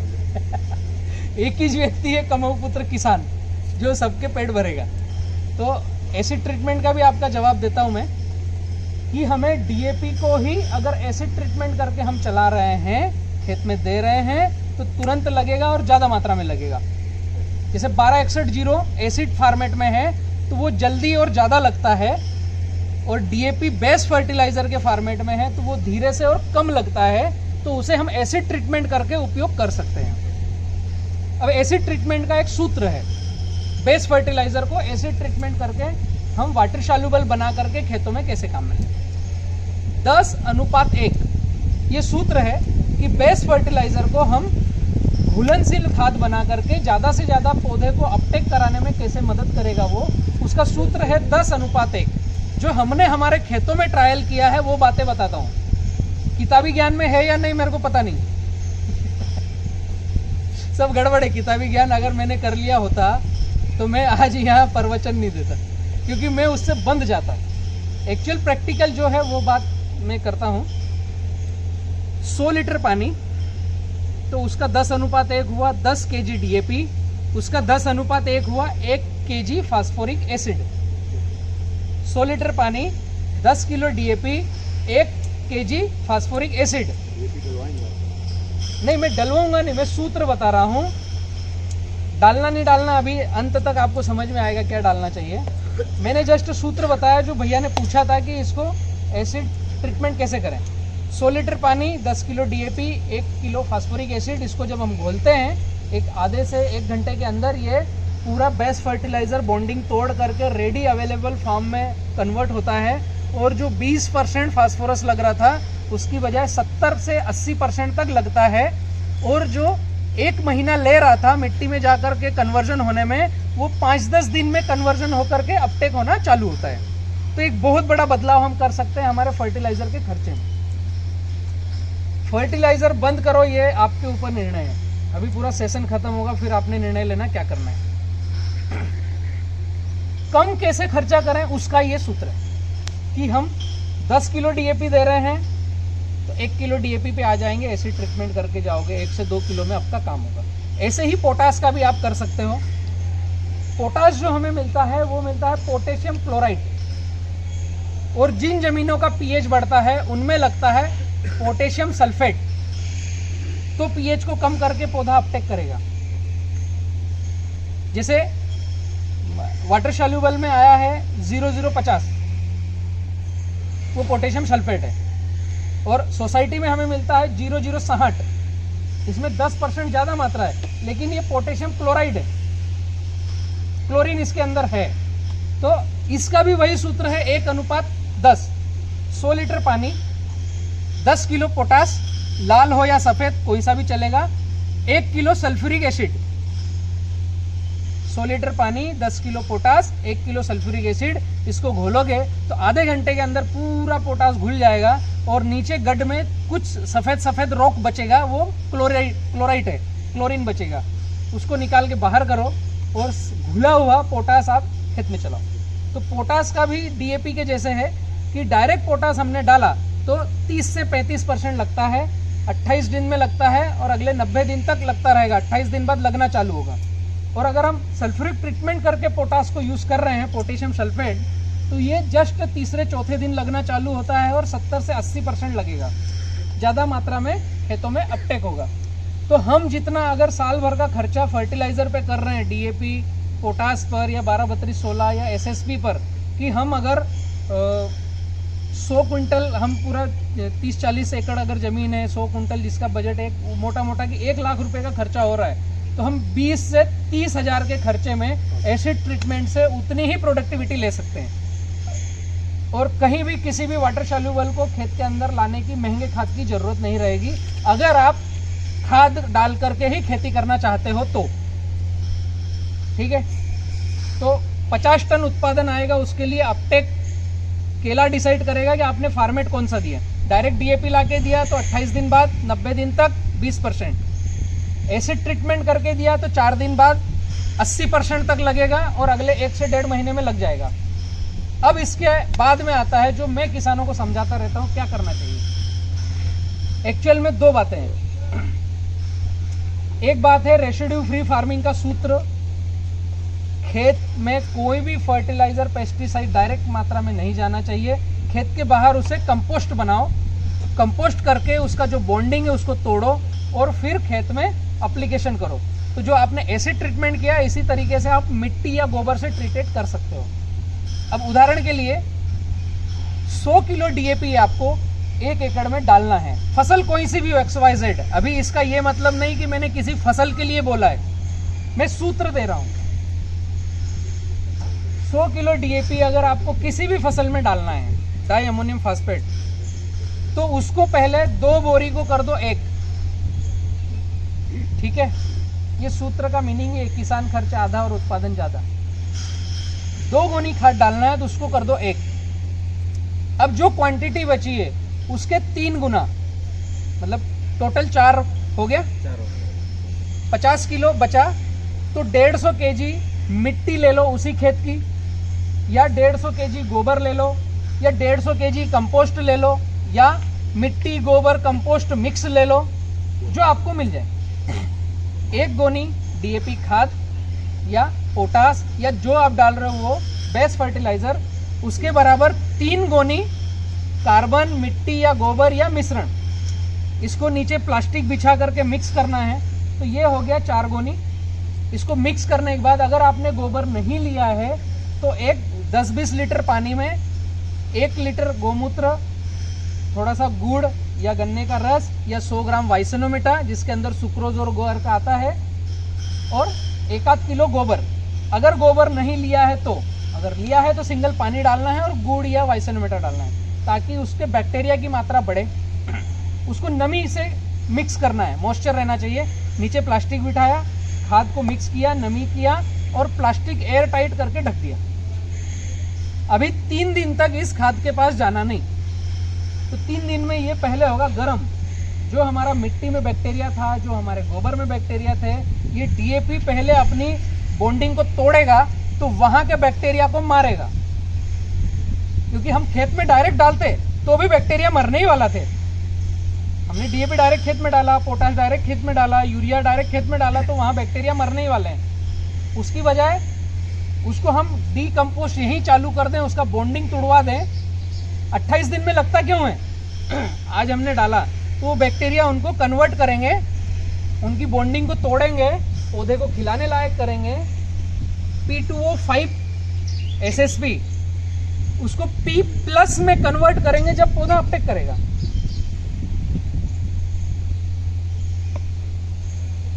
यही प्रक्रिया रेसिड्यू फ्री फार्मिंग का जो सूत्र है, खेत के बाहर 3 दिन तक उस खाद के पास जाना नहीं है।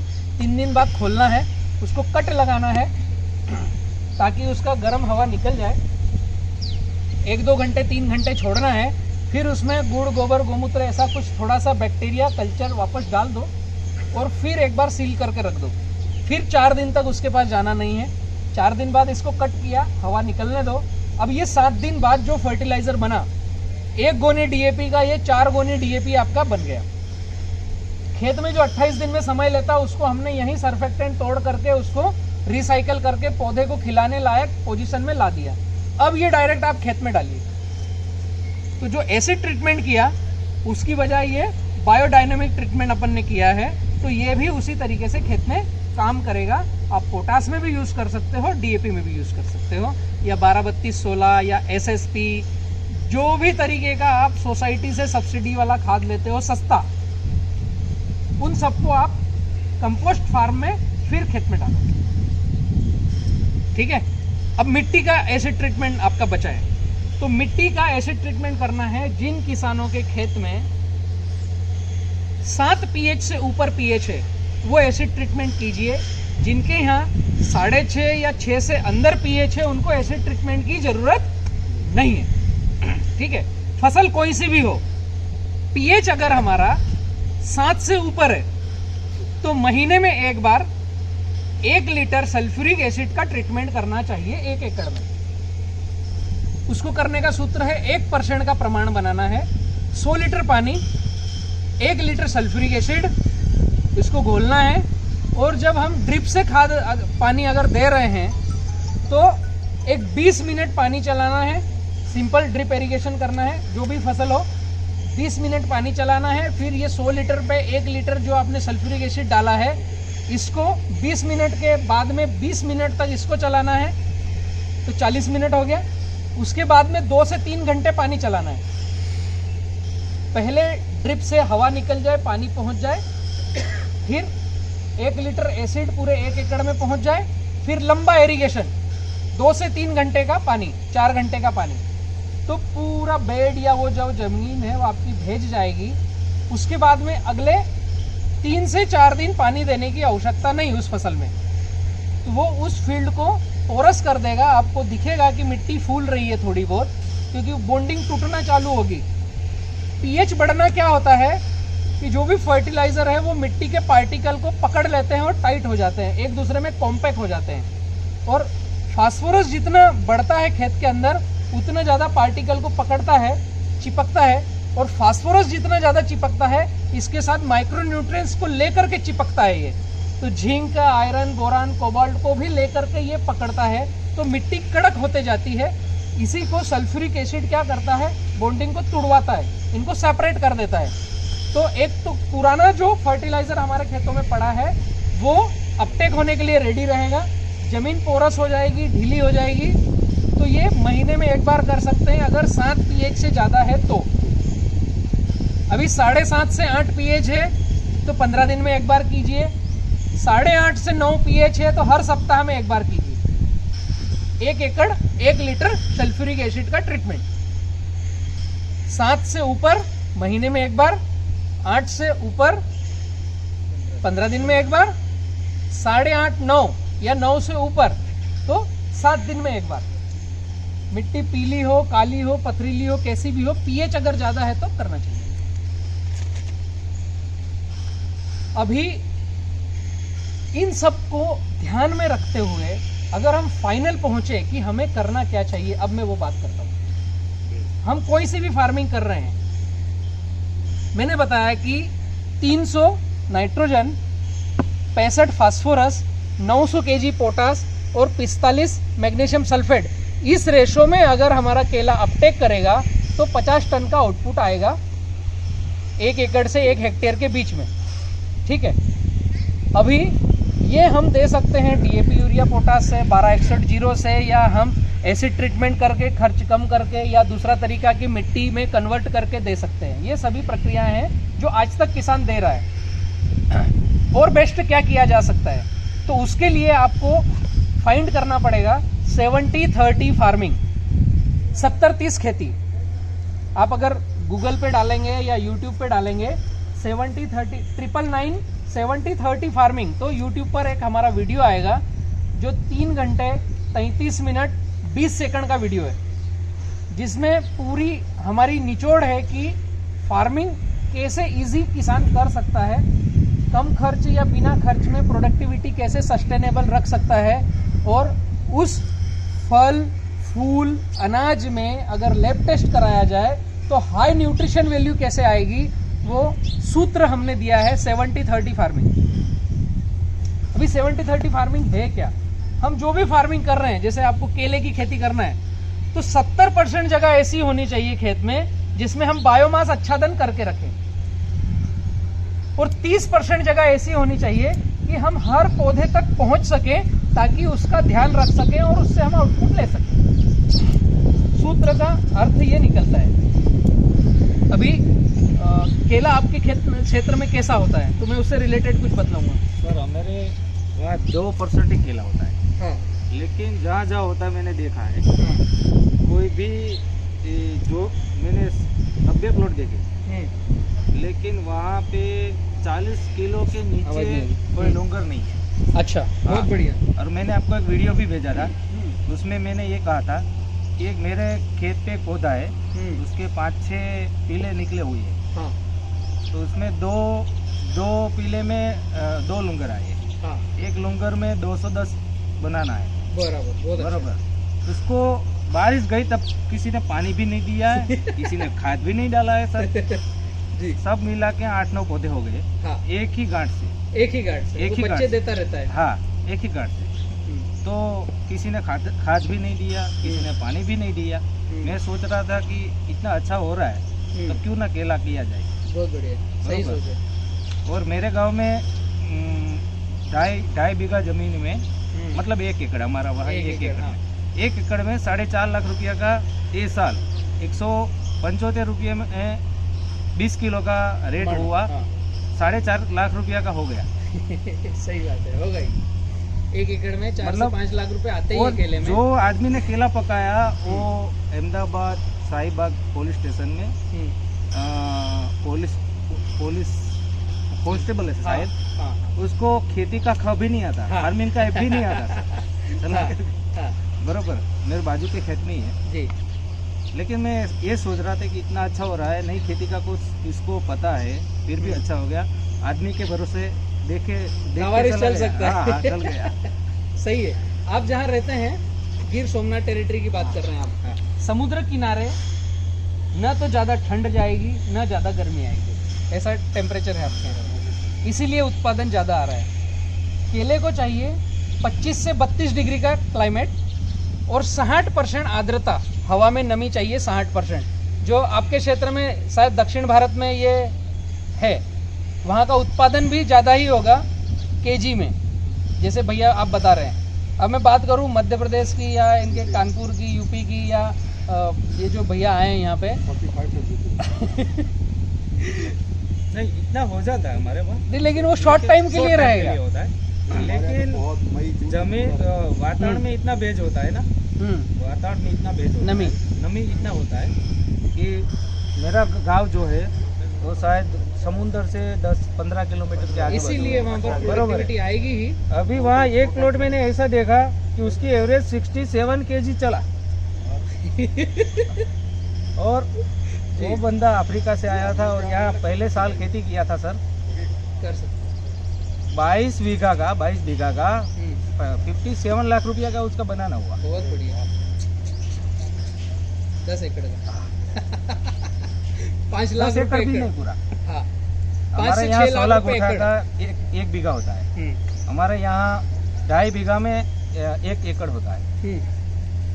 अभी ये साल उसने 70 बीघा का बनाना लगाया है और वो भी सल्फ्यूरिक ही चला रहा है। चलाना ही पड़ेगा। हाँ, चला रहे हैं। नमक बहुत है आपके पानी में। जो आप बात बता रहे थे, ये होता है कि बेम्बू क्यों लगाएं? नहीं, वो अपने अपने विस्तार की बात है भाई। हाँ, सही बात है। चलो अपने- अपन कंप्लीट करते हैं 70-30 फार्मिंग को। मैंने वही बताया कि पौधे को जो चाहिए वो कैसे हम अवेलेबल कराएं, वो सूत्र हमें टच करना है। केवल दुकानों पर या खाद वालों के पास जाकर के ही वो सूत्र टच होगा ऐसा नहीं है। तो 70-30 फार्मिंग जो भैया ने बताया कि एक गुच्छा था वो अनेक निकले और आ रहा है, तो पहले तो क्लाइमेट कंट्रोल 70-30 फार्मिंग का सूत्र है, या कोई भी खेती करें तो क्लाइमेट कंट्रोल, उसके बाद वाटर मैनेजमेंट, उसके बाद आप जहाँ पर जिस मिट्टी में खेती कर रहे हो उसको जीवंत मिट्टी बनाना है। फर्टिलाइजर कहीं किसी कोने में पड़ा हुआ रह जाएगा और उत्पादन आता रहेगा। 70-30 फार्मिंग में क्या होता है कि हम बोलते हैं कि जब आप पौधा लगा रहे हो, सपोज करो लाइन से लाइन 5 फीट है, पौधे से पौधा 7 फीट है, तो 1 एकड़ में 1250 पौधे आएंगे। अभी ये जो लाइन है अगर ड्रिप से कर रहे हो तो भी और नाली से कर रहे हो तो भी, एक लाइन में ड्रिप से किया आपने तो इसको पूरा बायोमास आच्छादन से भरना है, और दूसरी लाइन जो है इसको खाली रखना है और हल्की सी नाली करना है। फिर वापस जो लाइन आएगी इसको बायोमास आच्छादन से भरना है। तो ये क्या हो गया, 70% जगह आपने कचरे से भर दी, 30% आपने खेत के अंदर बाहर जाने के लिए जगह खुद के लिए रखी है, फिर 70% जगह आपने पौधे की जड़ों को डेवलप करने के लिए रखी है। अब ये जो बायोमास आच्छादन है ये क्या करेगा, जो मिट्टी है हमारी उसको जैसे ड्रिप हमने ऊपर रखना है, कचरे के नीचे नहीं रखना है, ऊपर रखी तो ये बूंद बूंद जो पानी गिराएगा ये पानी नीचे मिट्टी में जाएगा, फिर ऊपर वापस बन के आएगा तो पत्तों में चिपकेगा, जो बायोमास आच्छादन कर रखा है, फिर जाएगा फिर चिपकेगा। तो ड्रिप आपकी 5 फीट दूर है, लेकिन आच्छादन के कारण पूरी दूर वो भेज बन जाएगा, वापसा कंडीशन हो जाएगी। तो पौधा जब हम पहले दिन लगाते हैं तो पूरे खेत में उसकी रूट जाने की गुंजाइश बढ़ जाती है, जड़ों को फैलने की, क्योंकि नमी वाली जमीन ज्यादा मिलती है, सूखी जमीन केवल हमने 30% रखी है। अभी तक किसान कर रहा है एक नाली या पाली, फिर दूसरी नाली पाली, फिर तीसरी नाली पाली, तो उसमें क्या हुआ है कि 30% उसने पौधे को दिए और 70% खुद के खेत के अंदर बाहर जाने के लिए, कल्टीवेशन चलाने के लिए रखा है। अभी किसान जो खेती कर रहा है इस तरीके से कर रहा है। और शुरुआत में जब पौधा प्लांटेशन करते हैं तो ये अगर हमने पौधे लगाए हैं ऐसा, तो जब छोटा पौधा रहेगा तो इधर से भी कल्टीवेशन चलेगा और इधर से भी कल्टीवेशन चलेगा। तो अब ये पौधे के आसपास कितनी जगह काम में ही, मात्र 5% पूरे खेत की। और फिर हम कामना करते हैं कि उत्पादन ज़्यादा है। उसकी वजह क्या है, ये जो पूरी लाइन है इसको अच्छा ढंग से ढकना है। पहले दिन से कभी भी कल्टीवेशन डालने की आवश्यकता ही नहीं है, जीरो टिलिंग। ये जो लाइन आएगी इसमें आप रोज कल्टीवेटर चलाओ, कोई प्रॉब्लम नहीं है, क्योंकि ये हमारे काम के लिए पौधे की ना हम रूट इधर लाएंगे, ना उसको पानी देंगे, ना उसको खाद देंगे। ये जमीन पर हम कितनी बार भी कल्टीवेशन करें, कुछ करें। यहाँ पर हमने आच्छादन कर दिया बायोमास, तो खरपतवार निकल के आएगा नहीं। पहले दिन से आपने आच्छादन किया है, बायोमास डाल रखा है, तो खरपतवार आता ही नहीं। और थोड़ा बहुत आया तो महीने में एक आध बार मजदूरों से निकाल कर वहीं डालना है, कल्टीवेशन नहीं चलाना है। तो इससे होगा क्या, ये जो 70% जगह है यहाँ पर जीव जीवस्य जीवनम की एक कॉलोनी डेवलप होगी, जीव जीवात की। पीएसबी, केएसबी, एजोटोबैक्टर, राइजोबियम, माइकोराजा, फलाना ढिमका, जो नाम भी नहीं आते हैं वो सब आ जाएंगे। दीमक, गोबरेला कीड़ा, केचुआ और तमाम तरह के कीट पतंग भी रहेंगे। फंगस में जितनी तरह की फंगसेस हैं जो हमको नाम भी नहीं पता है, वो भी सब रहेंगी, क्योंकि वो एक बायोडायनेमिक कॉलोनी हमने अब उसको छेड़ना बंद कर दिया, छोड़ दिया। तो कचरे के नीचे जो नमी रहेगी, ऑटोमेटिक वहाँ पर जीवन क्रिया चालू हो जाएगी, और इससे जो हमारी बंजर मिट्टी थी वो जीवंत मिट्टी बन जाएगी। एक्चुअली हमें चाहिए ही जीवंत मिट्टी। अगर आप मिट्टी का हमारे भारत में नाम समझोगे तो क्या नाम दिया है एग्रोनॉमिस्ट ने, soil, SOIL, soul of infinite life, अनंत जीवों की आत्मा।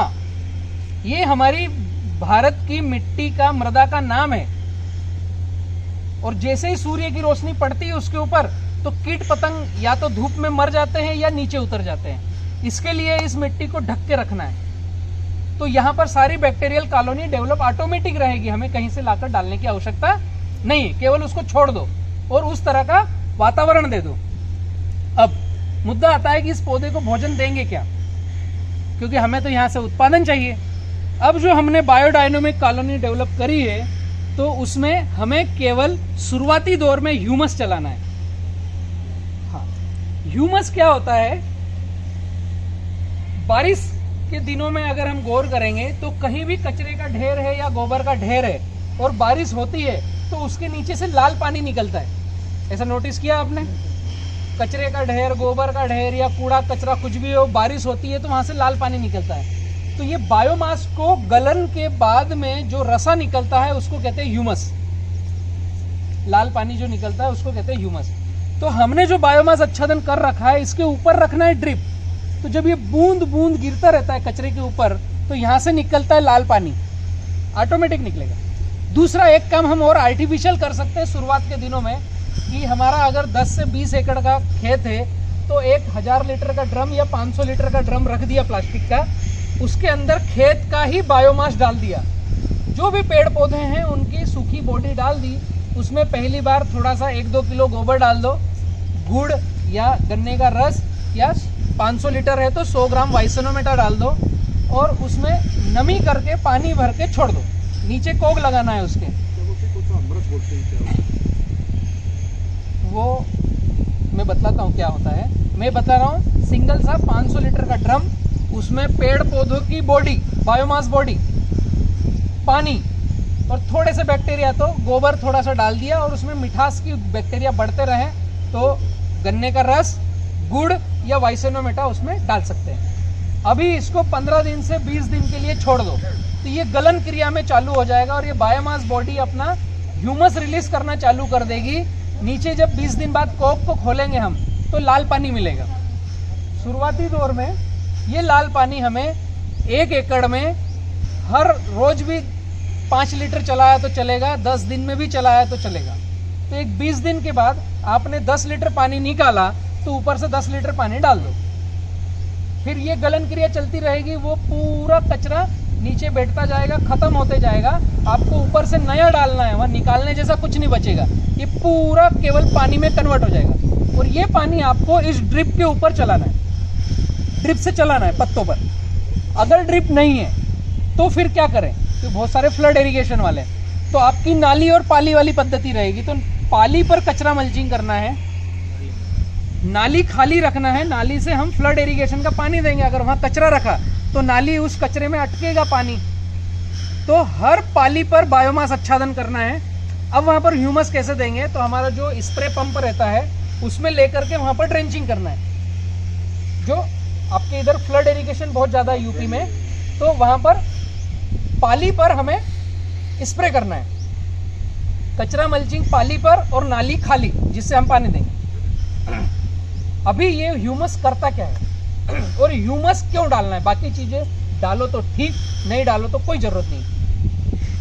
ह्यूमस जिस मिट्टी पे जाता है उस मिट्टी को खाने के लिए देसी केचुआ नीचे जमीन में कितने फीट भी हो ऑटोमेटिक ऊपर आता है और मिट्टी खाता है। ठीक है, देसी केचुआ छोटा सा सांप के जैसा आता है, वर्म बोलते हैं उसको। वर्मी कंपोस्ट हम खाद भी खरीदते हैं, आए ख्याल में, क्या बोलते हैं आपके क्षेत्र में? अर्थवर्म, देसी केचुआ। अभी जिस मिट्टी में हमने ह्यूमस चलाया उस मिट्टी को खाने के लिए अगर छांव है तो नीचे से ऑटोमेटिक आएगा, आपको खरीद के लाके नहीं डालना है अर्थवर्म, ऑटोमेटिक आएगा। अब वो 24 घंटे जागता है और 24 घंटे मिट्टी खाता है और मिट्टी निकालता है। ठीक है, तो हमारे पौधे के लिए क्या काम हुआ, अब वो केचुआ उस ह्यूमस वाली मिट्टी को खा रहा है, दीमक उस कचरे को खा रही है, फंगस उस गले हुए कचरे पर चिपकी है तो फंगस को खत्म कर रही है, डिकम्पोस्ट कर रही है। मैं एक वहाँ बायोडायनामिक कॉलोनी का एक ओरा बता रहा हूँ आपको, क्या हो रहा है वहाँ पर। केचुआ मिट्टी खा रहा है, दीमक कचरा खा रही है, फंगस उन पत्तों को खा रहा है, कुछ बैक्टीरिया उसमें पानी में पनप रहे हैं ह्यूमस वाले में। तो तमाम तरह के जीव जीवस्य जीवनम कुछ ऐसे होंगे जो एक दूसरे को खा रहे हैं। तो कुछ भी कोई भी कुछ खाएगा तो निश्चित है कुछ निकालेगा, और जो निकालेगा वो हमारे पौधे का भोजन है। डीएपी, यूरिया, पोटास किताबी ज्ञान से हमें पता है पौधे का भोजन है। ओरिजिनलिटी में ऊपर वाले ने जो संरचना रची है पृथ्वी की और हम जहां पर हैं, तो चलने फिरने वाले प्राणी का वेस्टेज स्थिर प्राणी का भोजन है, ये फिक्स है, आप नजर दौड़ा कर देखें। तो हम उस बायोडायनामिक कॉलोनी को ऐसा डिजाइन करें कि एक बार वहां पर हमने कॉलोनी डिजाइन कर दी तो वो कम ना हो, खत्म ना हो और वो सस्टेनेबल चलती रहे। तो वो एक दूसरे पर आश्रित रहेंगी, कुछ खाएंगे कुछ निकालेंगे, वो हमारे पौधे का भोजन रहेगा। तो हमें एक दाना भी फर्टिलाइजर मार्केट से खरीद के डालना नहीं पड़ेगा। और ऐसे सैकड़ों प्लाट हमने भारत में खड़े कर दिए हैं केले के और बाम्बू के लिए। मैंने आपको बोला कि एक डायरेक्ट पौधा लगाते समय का पूछ रहे हो? पौधा लगाते समय सिंपल सा मिट्टी हटाओ, पानी दे करके पौधा लगा दो और मिट्टी ढक दो, बस।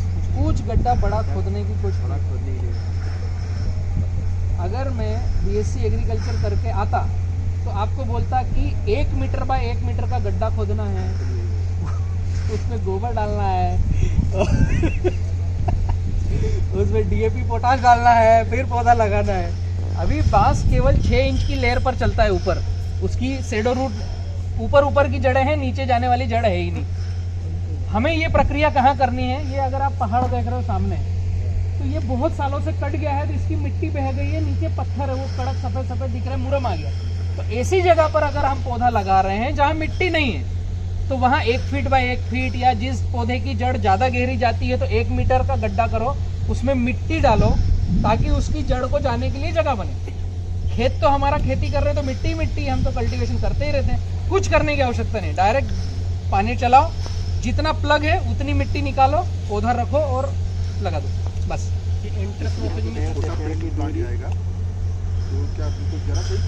बस उतना ही खोदना है। हमने तो पूरी मशीन बनवा रखी है ट्रैक्टर में फिटिंग का, कुछ जरूरत नहीं, गड़बड़ है। इंटरक्रॉपिंग में मोरिंगा लगा सकते हैं। इंटरक्रॉपिंग में इंटरक्रॉपिंग में 2 साल तक कुछ भी लगा सकते हो जो आपको अच्छा लगे। और मोरिंगा 2 साल बाद स्पीड पे आता है चलने के लिए, तो मोरिंगा लगा नहीं पाओगे, क्योंकि बाम्बू 2 साल के बाद खुद ही कैनोपी कर लेगा।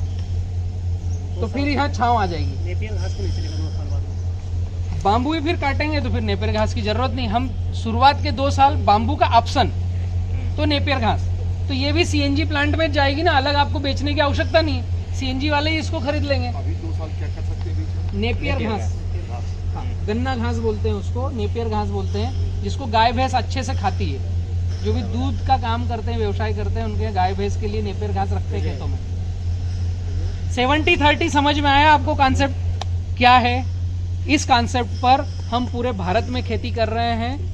मैंने पहले केले को टच किया था, लेकिन कई किसान हैं जो अलग अलग अपने अपने हिसाब से इस फार्मिंग को मिर्च में, टमाटर में, खीरा में, काटन में, सब में अप्लाई कर रहे हैं और रिजल्ट ले रहे हैं। ये जस्ट एक सूत्र है कि 70% ऐसी जगह छोड़ दो जहां हम छेड़ेंगे नहीं, प्रकृति के हिसाब से छोड़ देंगे, तो वहां जीव जीवात जो पनपेगा वो पौधे को भोजन देता रहेगा। और इससे आपके फल फ्रूट में न्यूट्रिशन वैल्यू इतनी गजब की आएगी कि मतलब विश्वास करने लायक नहीं होगा। इस चैप्टर पे आपके कोई प्रश्न है? अभी अनिल पाटीदार का मैं देख के आ रहा हूँ उसमें, उसके साथ इंटरव्यू में वो दिखाया, वो आपने वो लगवाए हुए हैं, बेम्बू लगवाए, बेम्बू में ही फिर छोले वो अंतर्वर्ती लगा दिए। अंतर्वर्ती वो करे 2 साल तक तो ये कर सकते हैं। अच्छा, बेल वाली भी नहीं कर सकते सर, इसमें कोई नहीं नहीं, मैं ये नहीं बोल रहा हूँ नहीं कर सकते, मैं ये बोल रहा हूँ कि 12 फीट पे आपने बांस लगा दिया, 12x4, अब इस लाइन को भूल जाओ। आप अगर इसकी डिस्टेंस ज्यादा रख रहे हो तो फिर बीच में लगाना है। मैं बोल रहा हूँ हाई डिस्टेंस, 4-4 फीट पे आपने लगा दिया तो यहाँ कुछ नहीं आएगा। अब आपके पास जगह बच रही है ये 12 फीट, तो यहाँ पर कोई सी भी फसल कर सकते हो 2 साल के लिए। मैं ये कह रहा हूँ, जैसे जो बांस है इसी पे अपने गिलकी लगा दी या तरियोला धूप नहीं रहेगी ना 2 साल बाद। बेल वाली कोई भी बांस ही पे लगा दी, बांस कटता रहेगा, वो भी कटती रहेगी हर साल, वो भी चलता रहेगा। 2 साल बाद धूप नहीं रहेगी। गिलकी को, टिंडी को, करेले को सनलाइट चाहिए। बांस खुद 2 साल बाद इतना ऊपर चले गया, अभी यहाँ पर वो सबसे ज्यादा हाइट वाला पौधा बांस का है, वो भी बांस का है, ऊपर चले गया तो अंदर छांव है, तो आपकी गिलकी करेले को छांव में नहीं पनपेगा वो।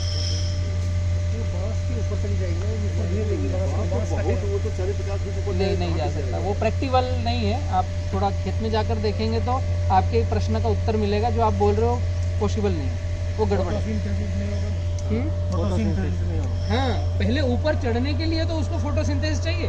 एक 2 साल के बाद धूप अंदर जाना बंद, अब छांव है, तो छांव में पहले प्लांटेशन किया तो जर्मिनेशन के लिए धूप चाहिए, उसको ऊपर चढ़ने के लिए धूप चाहिए, और गिलकी टॉप में 60 फीट ऊपर जा करके गिलकी निकलेगी तो उसको तोड़ने के लिए साधन चाहिए। पेड़ तो काली मिर्च कैसे लगा रखते हैं, तो ये वीडियो देखो, उसको छांव चाहिए और नमी चाहिए।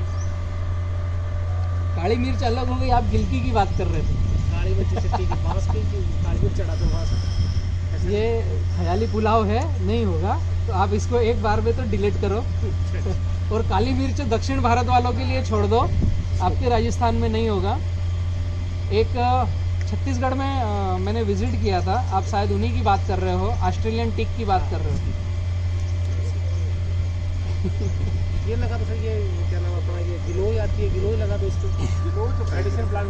देखो, ये तो हम किसान हैं, हमारे खेत में जो पॉसिबिलिटी हो हम प्रैक्टिकल करके वो चीज़ें हम लगा सकते हैं। उसके लिए मैं मना नहीं करूँगा, आप जो वहाँ से ले सकते हो वो लीजिए ना, वो तो अच्छी बातें हैं। और वो ऑस्ट्रेलियन टीक नहीं है, छत्तीसगढ़ वाला जो गोंडा जिले में आप देख करके आए हो, वो वहाँ के क्षेत्र की गवर्नमेंट ने फ्री में पौधे बांटे हैं उनको। वो भाई 100 रुपये 200 रुपये में बेच रहे हैं। मैं मिल के आया हूँ, 2 दिन रुक करके आया हूँ, और जो भी वहाँ से पौधे लेके आया है एक के यहाँ भी सफल नहीं हुआ।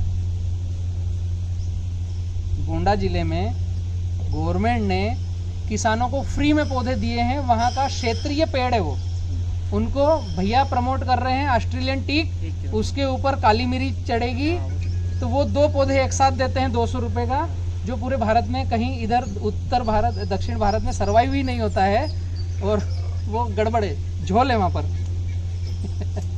जैसा जंगल वाला बनाया हो, उसके लिए क्लाइमेट चाहिए जो दक्षिण भारत में है, हवा में नमी और 28-30 डिग्री का टेम्परेचर। राजस्थान में पहले तो वो टेम्परेचर बनाना पड़ेगा, उसके बाद में फिर हम उस टेम्परेचर में कौन सी चीज़ें सर्वाइव हो सके उस पर जाना पड़ेगा। हवा में नमी क्रिएट करना पड़ेगी। एक्चुअली मैं जहाँ पर हूँ बड़वानी में, 1 अप्रैल से लेकर के 15 जून तक आप हाफ टी शर्ट में बाइक नहीं चला सकते यहाँ पर, ये चमड़ी जला देगी। इतनी लू चलती है, गर्म हवा चलती है। 10 बजे बाद आप बाइक चला ही नहीं सकते हाफ टी शर्ट में। तो ये पूरे क्षेत्र का वातावरण फिर हमें चेंज करना पड़ेगा। जो ऑटोमेटिक क्लाइमेट कंट्रोल है केरला में, वहाँ पर संभव है वो चीज़ें। बाम्बू 365 दिन लगेगा, केवल आपके उत्तर भारत में ठंडी वाला टाइमिंग छोड़ करके। ठंडी में लगाया तो रुकेगा, चलेगा नहीं, हमें ऐसा लगेगा कुछ मूवमेंट नहीं हो रहा है। तो आप 1 फरवरी के बाद प्लांटेशन कर सकते हैं। एक पेड़ से दूसरे पेड़ की दूरी 4 लाइन से लाइन 12, पौधे से पौधा 4। लाइन 12।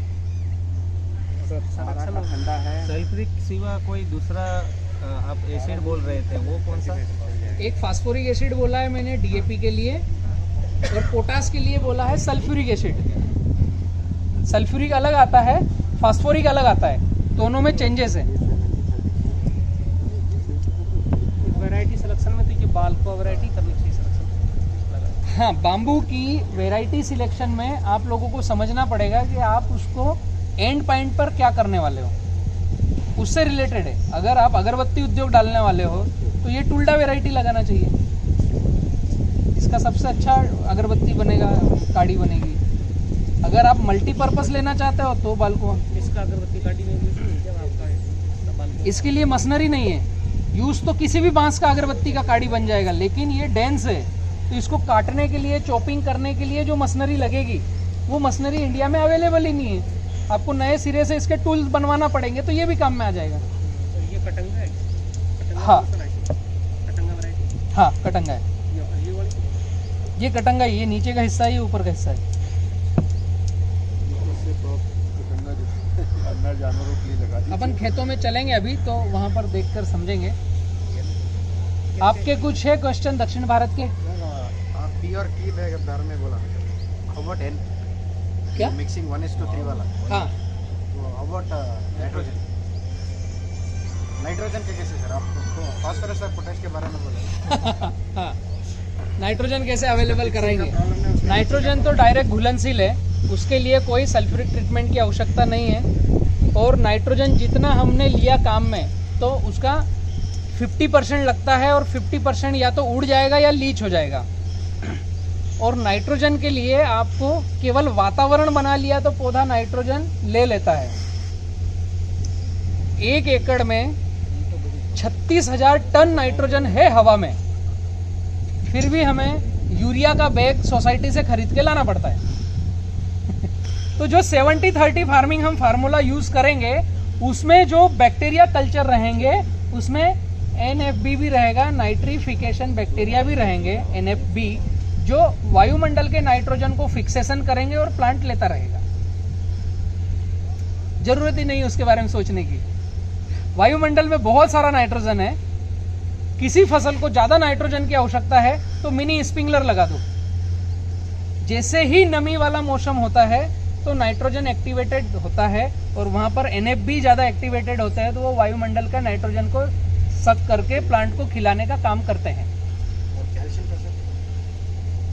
कैल्शियम ऑलरेडी है फील्ड में बहुत सारा। 70-30 फार्मिंग में जो बैक्टीरियल कॉलोनी डेवलप करोगे, वो आपकी जो मिट्टी की लेयर है उसको पर डे कन्वर्जन ही करती रहेगी। वो उसके लिए आपको शोध ही नहीं करना है कि मुझे कौन सा खाद डालना है। NPK, इसके बाद में आता है कैल्शियम, मैग्नीशियम, सल्फर, इसके बाद में आता है boron, copper, chlorine, cobalt, iron, zinc, molybdenum.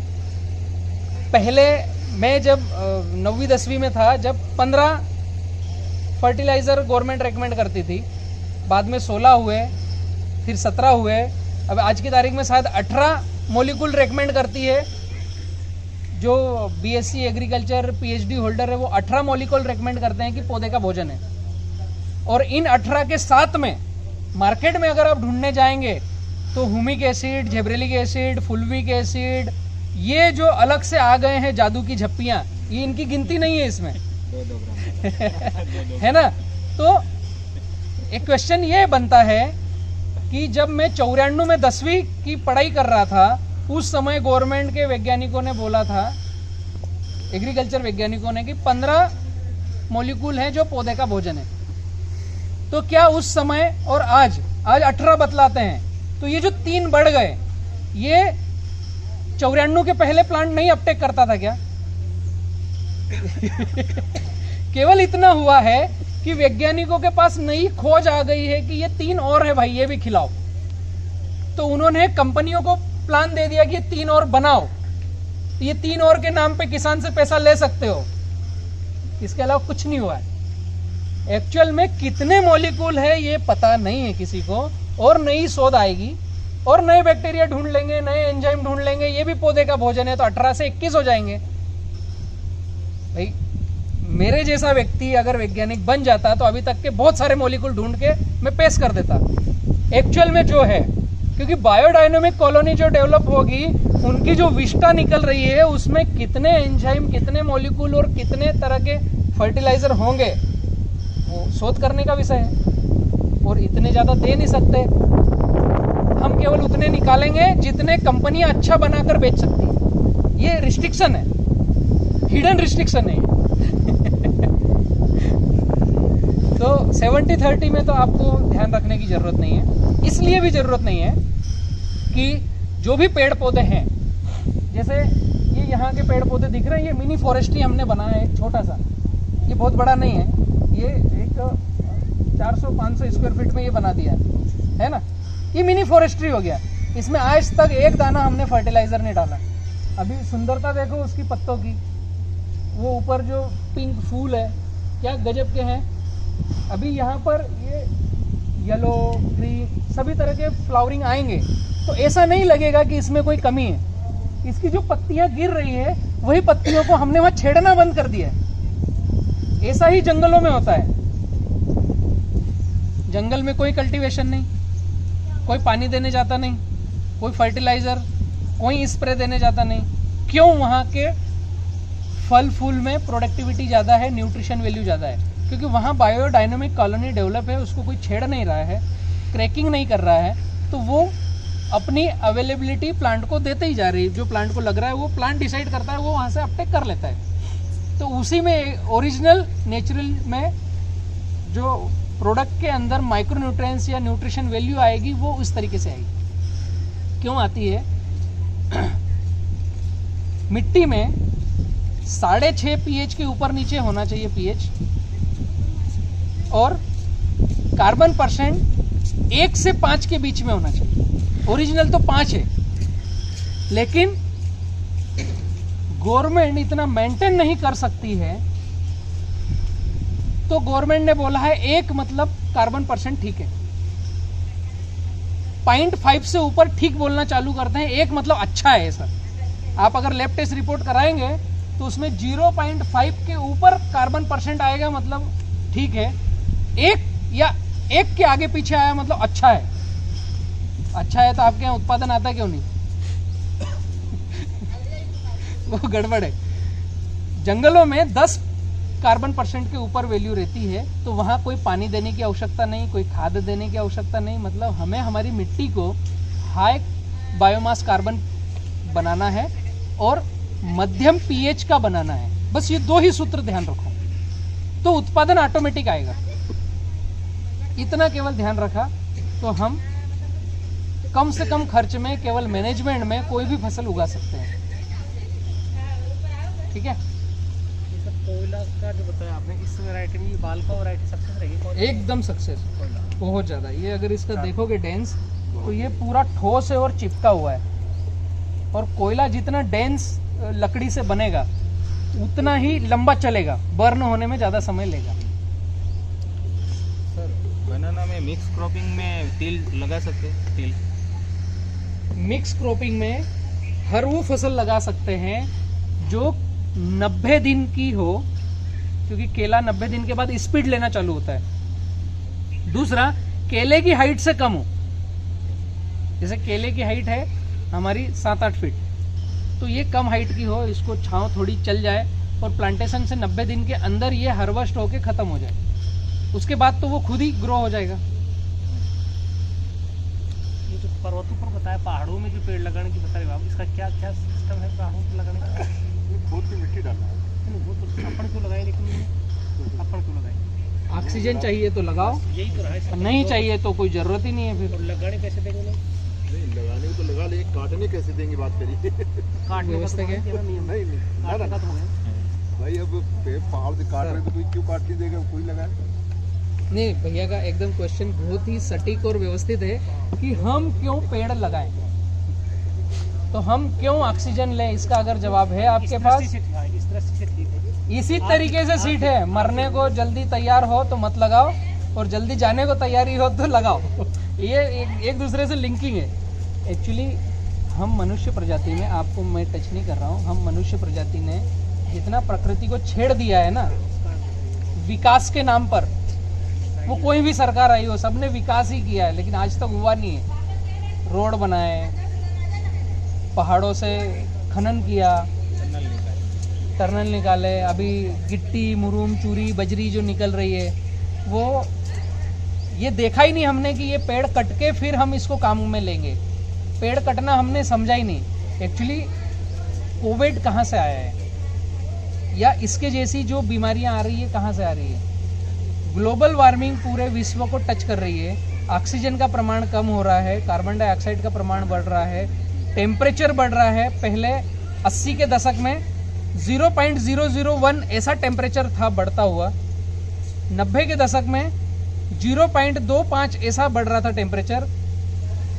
2000 जो सेशन आया इसमें 1 पॉइंट टेम्परेचर बढ़ गया। मतलब पृथ्वी का अगर 50 है तो 51 हो गया, मैं उदाहरण दे रहा हूं। अभी 2 से 3 पॉइंट बढ़ने की दिशा में आगे बढ़ रहा है, और 2030 तक लगभग 3 पॉइंट टेम्परेचर बढ़ेगा। तो ग्लेशियर पिघलना चालू हो गए हैं। अगर आप देखेंगे गूगल पे कि अंटार्कटिका के जो ग्लेशियर हैं वो किस स्पीड से पिघल रहे हैं। हमें अभी केवल इतना ही दिख रहा है कि मैं मेरे 4 एकड़ खेत में क्या पका लूं और मेरी इनिंग कितनी जल्दी पूरी करके मैं आउट हो जाऊं, इतना केवल हम देख रहे हैं। तो कोविड आएगा और यहीं रहेगा।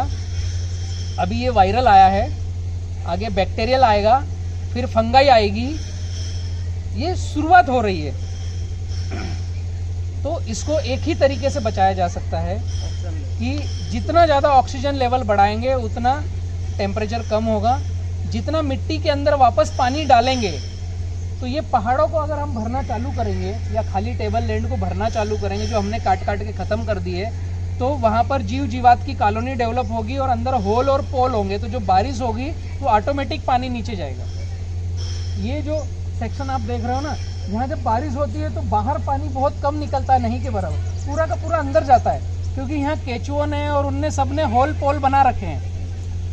तो जितना मिट्टी में पानी जाएगा पृथ्वी में, तो इसका टेम्परेचर कम होगा, और जितनी ऑक्सीजन वायुमंडल में जाएगी तो ये हवा का शुद्धिकरण का काम करेगी। अगर हम इस दिशा में आगे बढ़ सकें तो अच्छा है, नहीं तो हम हमारे 1 एकड़ खेत में जो कर रहे हैं उसमें भी कम से कम ऐसा करें कि वहाँ से ऑक्सीजन ज़्यादा प्रोसेस कैसी हो, और कम से कम ट्रिलिंग करें। स्थिर जमीन होगी तो पानी अंदर जाएगा। 70-30 फार्मिंग में इसीलिए लेकर आया हूँ। ये चौतरफा कॉन्सेप्ट है कि जितनी जमीन को कम हम इरेज करेंगे उतना पानी अंदर जाएगा, और जो हम पानी बोरवेल से खींच रहे हैं उसमें कुछ राहत मिलेगी। रेडी है? और कुछ क्वेश्चन है आप लोगों के? हमारे यहाँ एक अमरेली जिला है, हाँ।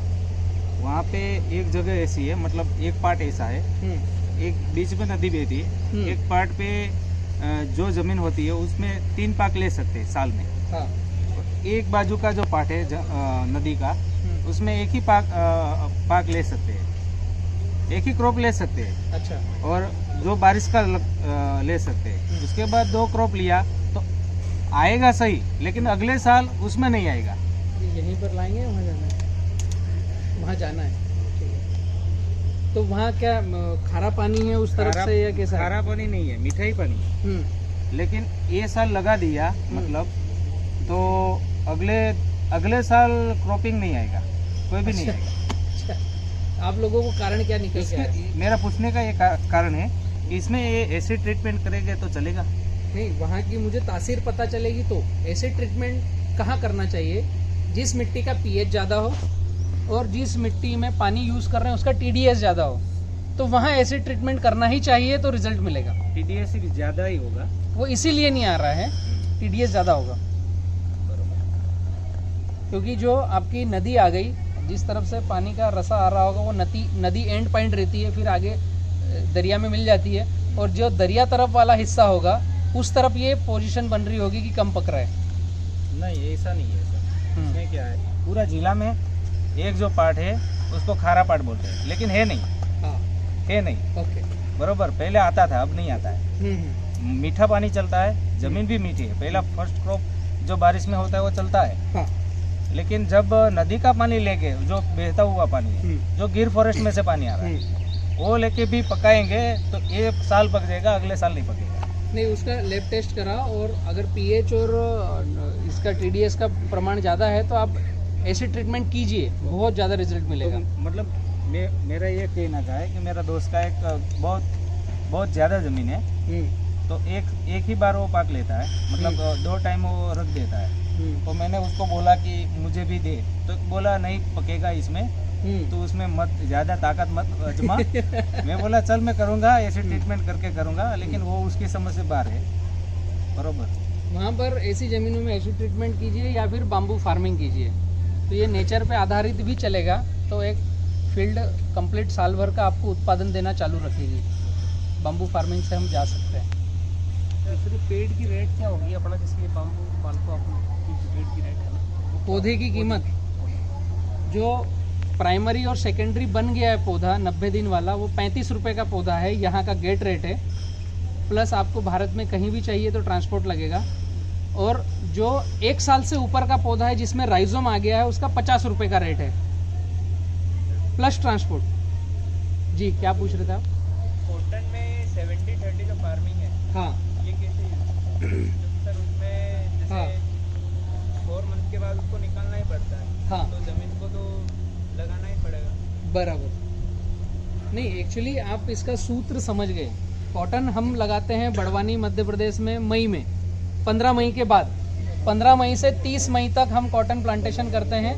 जो छूट जाते हैं वो 10 जून तक करते हैं। यहाँ तक हमारे एमपी का कॉटन का प्लांटेशन हो जाता है। तो जिस दिन आपको प्लांटेशन करना है उसके पहले अगर बायोमास आच्छादन कर दिया तो एक तो वो गर्म ताप जो पौधा जलेगा, आपने अगर नोटिस किया होगा कि कॉटन के पीले पीले पत्ते होकर रुकना चालू होते हैं और हाथ लगाते हैं तो ऐसा गर्म लगता है। बहुत सारे निमाड़ में बोलते हैं इसको बुखार आ गया है, ऐसा बोलते हैं। तो बायोमास आच्छादन किया तो एक तो वो तकलीफ कम होगी। रखना वैसे ही है कि हम क्या करते हैं, 4 या 5 फीट पे ड्रिप रखते हैं और हर डीपर पर कॉटन का बीज लगाते हैं। 1 से 1.25 फीट पे कॉटन का बीज लगाते हैं। तो ये जो 5 फीट का पट्टा है इसको तो कर दो बायोमास आच्छादन, और एक पट्टा खाली छोड़ दो, फिर एक पट्टा हमने बायोमास आच्छादन कर दिया। यही सूत्र उसमें रखना है। और ड्रिप रखना है ऊपर, सिंगल बेड नहीं बनाना है, बराबर जमीन रखना है और 10 फीट पे नाली करना है तो ये बेड बन जाएगा।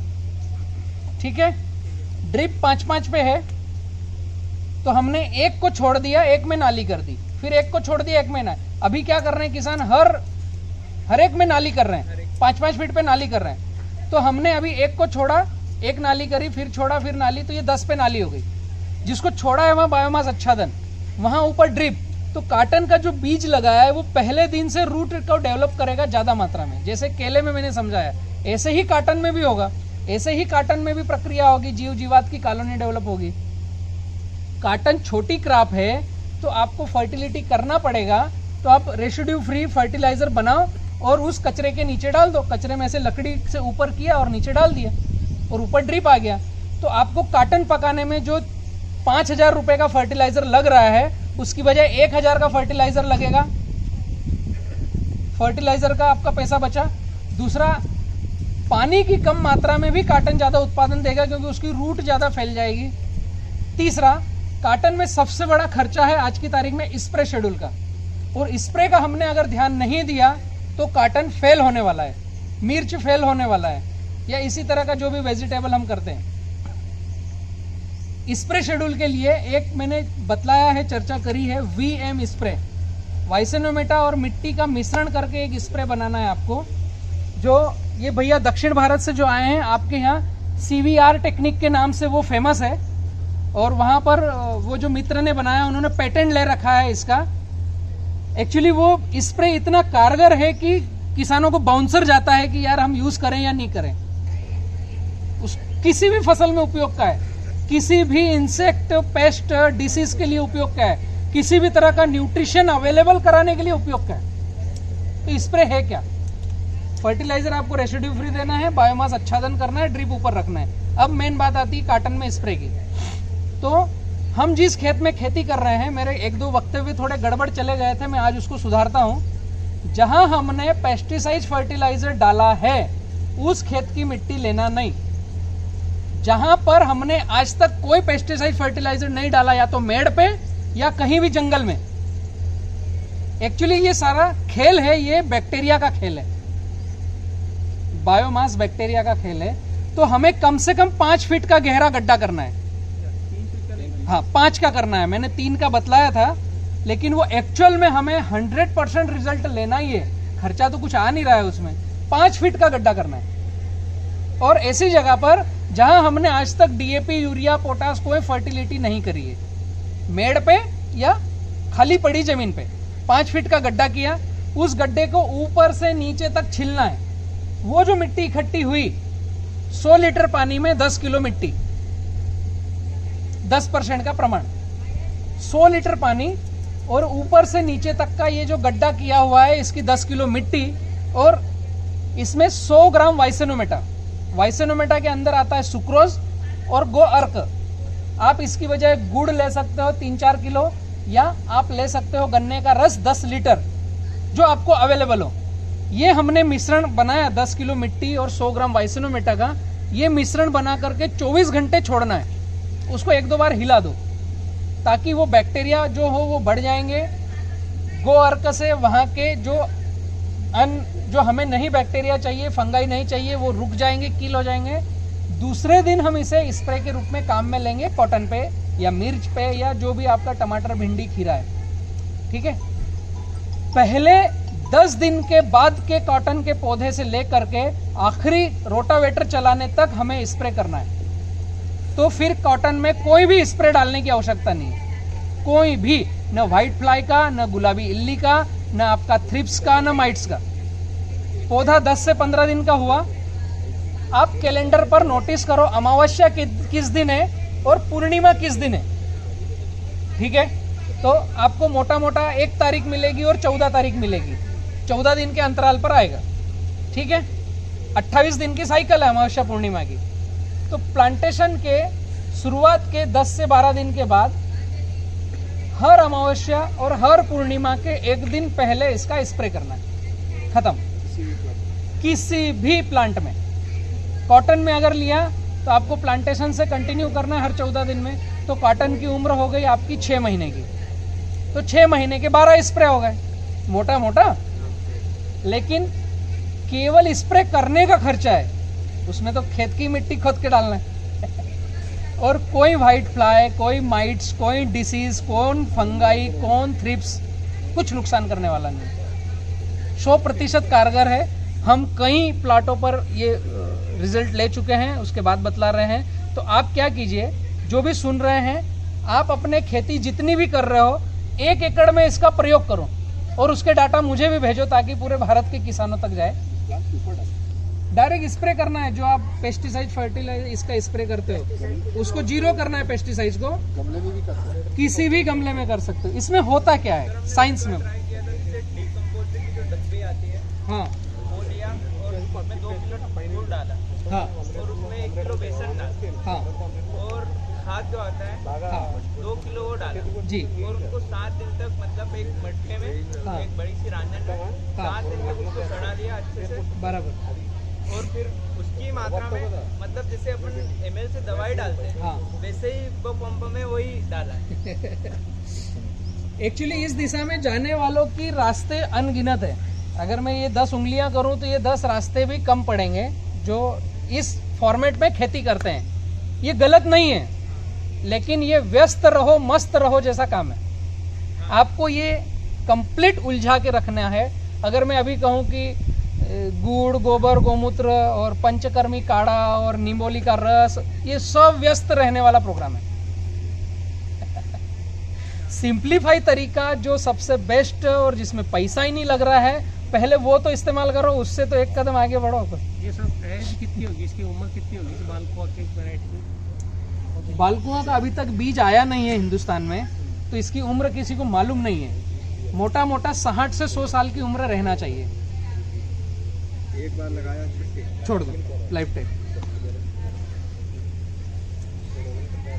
ओके।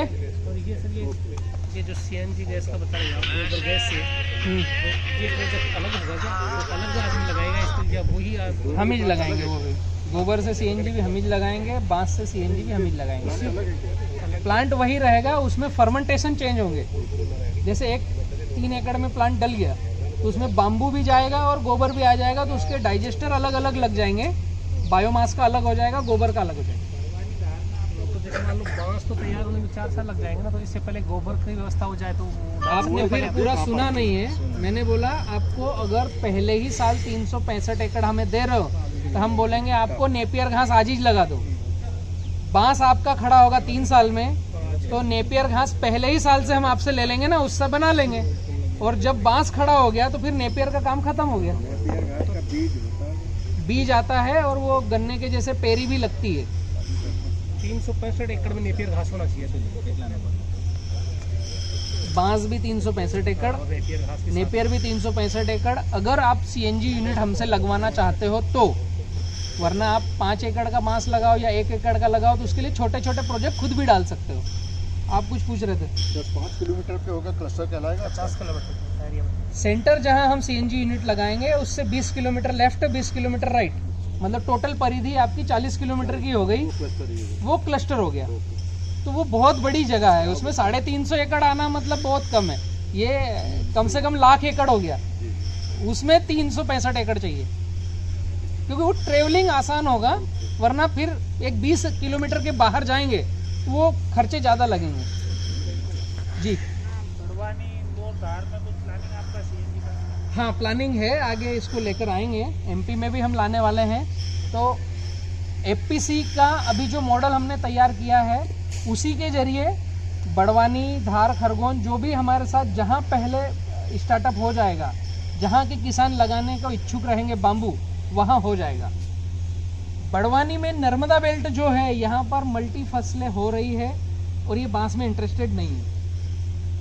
आपके धार में संभव है, जैसे मालवा हम ऊपर चढ़ते हैं तो वहाँ पर केवल सीजनेबल सोयाबीन है, या एक फसल उसके बाद में आलू की हो जाती है। उसके बाद में आपका फरवरी से लेकर जून तक कोई फसलें नहीं है। तो किसान 1-2 फसलों पर आश्रित है, पानी कम है, तो आपके पास कई पठार ऐसे खाली पड़े हैं जहाँ पर खेती हो नहीं रही बराबर। तो बाम्बू प्लांटेशन हो सकता है और हम यूनिट लगा सकते हैं। कंडीशन वही है कि हमें 40 किलोमीटर के रेडिएशन में साइजेबल बाम्बू मिलेगा तो हम यूनिट लगा देंगे। यहाँ पर प्लानिंग है बड़वानी में अपनी करने की। आगे आपके क्षेत्र में, धार जिले में भी हो सकता है, संभव है। ओके। क्लस्टर होगा, कितने लोगों का सबसे अलग अलग एग्रीमेंट होगा या कोई हमें कोई कंपनी बनानी पड़ेगी? नहीं, कंपनी तो है ही हमारी, बी किसान की FPC है, मैं कंप्लीट करता हूँ। या तो आप खुद आपकी फार्मर प्रोड्यूस कंपनी बना लो, तो हम फार्मर प्रोड्यूस कंपनी से बायबैक एग्रीमेंट कर लेंगे, आप फिर किसानों से कर लो। या ऑलरेडी हमारी FPC बनी हुई है, आप इसमें एज ए शेयर होल्डर मर्ज हो जाओ। जो भी बांस लगा रहा है, केला लगा रहा है या नहीं लगाया है किसान है, वो सभी आ सकते हैं। तो इंडिविजुअल ये FPC पर्टिकुलर उन किसानों से बायबैक एग्रीमेंट करेगी, एक से अलग अलग। GMG ने तो ऑलरेडी बी किसान से एग्रीमेंट कर रखा है, वो किसानों से नहीं करेंगे। किसानों से FPC एग्रीमेंट करेगी, फार्मर प्रोड्यूस कंपनी एग्रीमेंट करेगी। अदर प्रोडक्ट भी बनाना वो सब भी है, सभी फसलें रहेगी, ऑल क्रॉप। हमारी FPC का मेन मोटो, मेन फोकस है खाली जमीनों को भरना, पहाड़ों को भरना, जिसमें कार्बन क्रेडिट को हम बढ़ावा देना चाहते हैं। एक मेन फंक्शन हमारा। दूसरा, इसके साथ में जिस क्षेत्र के जो किसान जुड़ रहे हैं उनको क्या अवेलेबिलिटी चाहिए, वो सारा काम होगा। पहला फोकस ये है हमारा। अब पूरे भारत के जो किसान जुड़ रहे हैं, उनकी जो जरूरत है वो सभी इस एफपीसी से पूर्ति करेंगे, उसकी कोशिश करेंगे। अभी अपन एक हल्का नाश्ता लेते हैं और फिर साइट पर विजिट करते हैं, तो और आपके कॉन्सेप्ट क्लियर होंगे जो हमने अभी चर्चा करी। कितनी जगह का साइड जो आप दिखाओगे? हाँ, अलग अलग बहुत सारे हैं, केला भी है, बांस भी है और अगरबत्ती का यूनिट भी है, सभी चीज़ें देखेंगे। अच्छा, एक वो बताओ तो, जैसे कंपनी या राजस्थान में जयपुर जिले में कंपनी बना रखी है, आर्टिसन कंपनी वगैरह ऐसा बना के, और फिर वो किसानों को मोटिवेट करके वो डलवा रहे हैं ये बांस का, तो उसमें इस तरीके से आप भी अपने तरीके से ऐसा कुछ काम करवा सकते हो जयपुर जिले? आर्टिसन एग्रोटेक जो है वो राजस्थान की नहीं है, वो अलग है, आरपी जोशी है वो डायरेक्ट। हाँ, मैं बतला देता हूँ उसका। हमारे मित्र हैं उनमें भूपेंद्र पाटीदार जी, और वो प्लाईवुड बनाने का काम चालू कर रहे हैं। देवास में उन्होंने एक इंडस्ट्री डाल दी है और वो किसानों को बायबैक एग्रीमेंट करते हैं और कटंगा बांस लगवाते हैं। वो अलग है सर। पौधा उन्हीं से लेना पड़ेगा।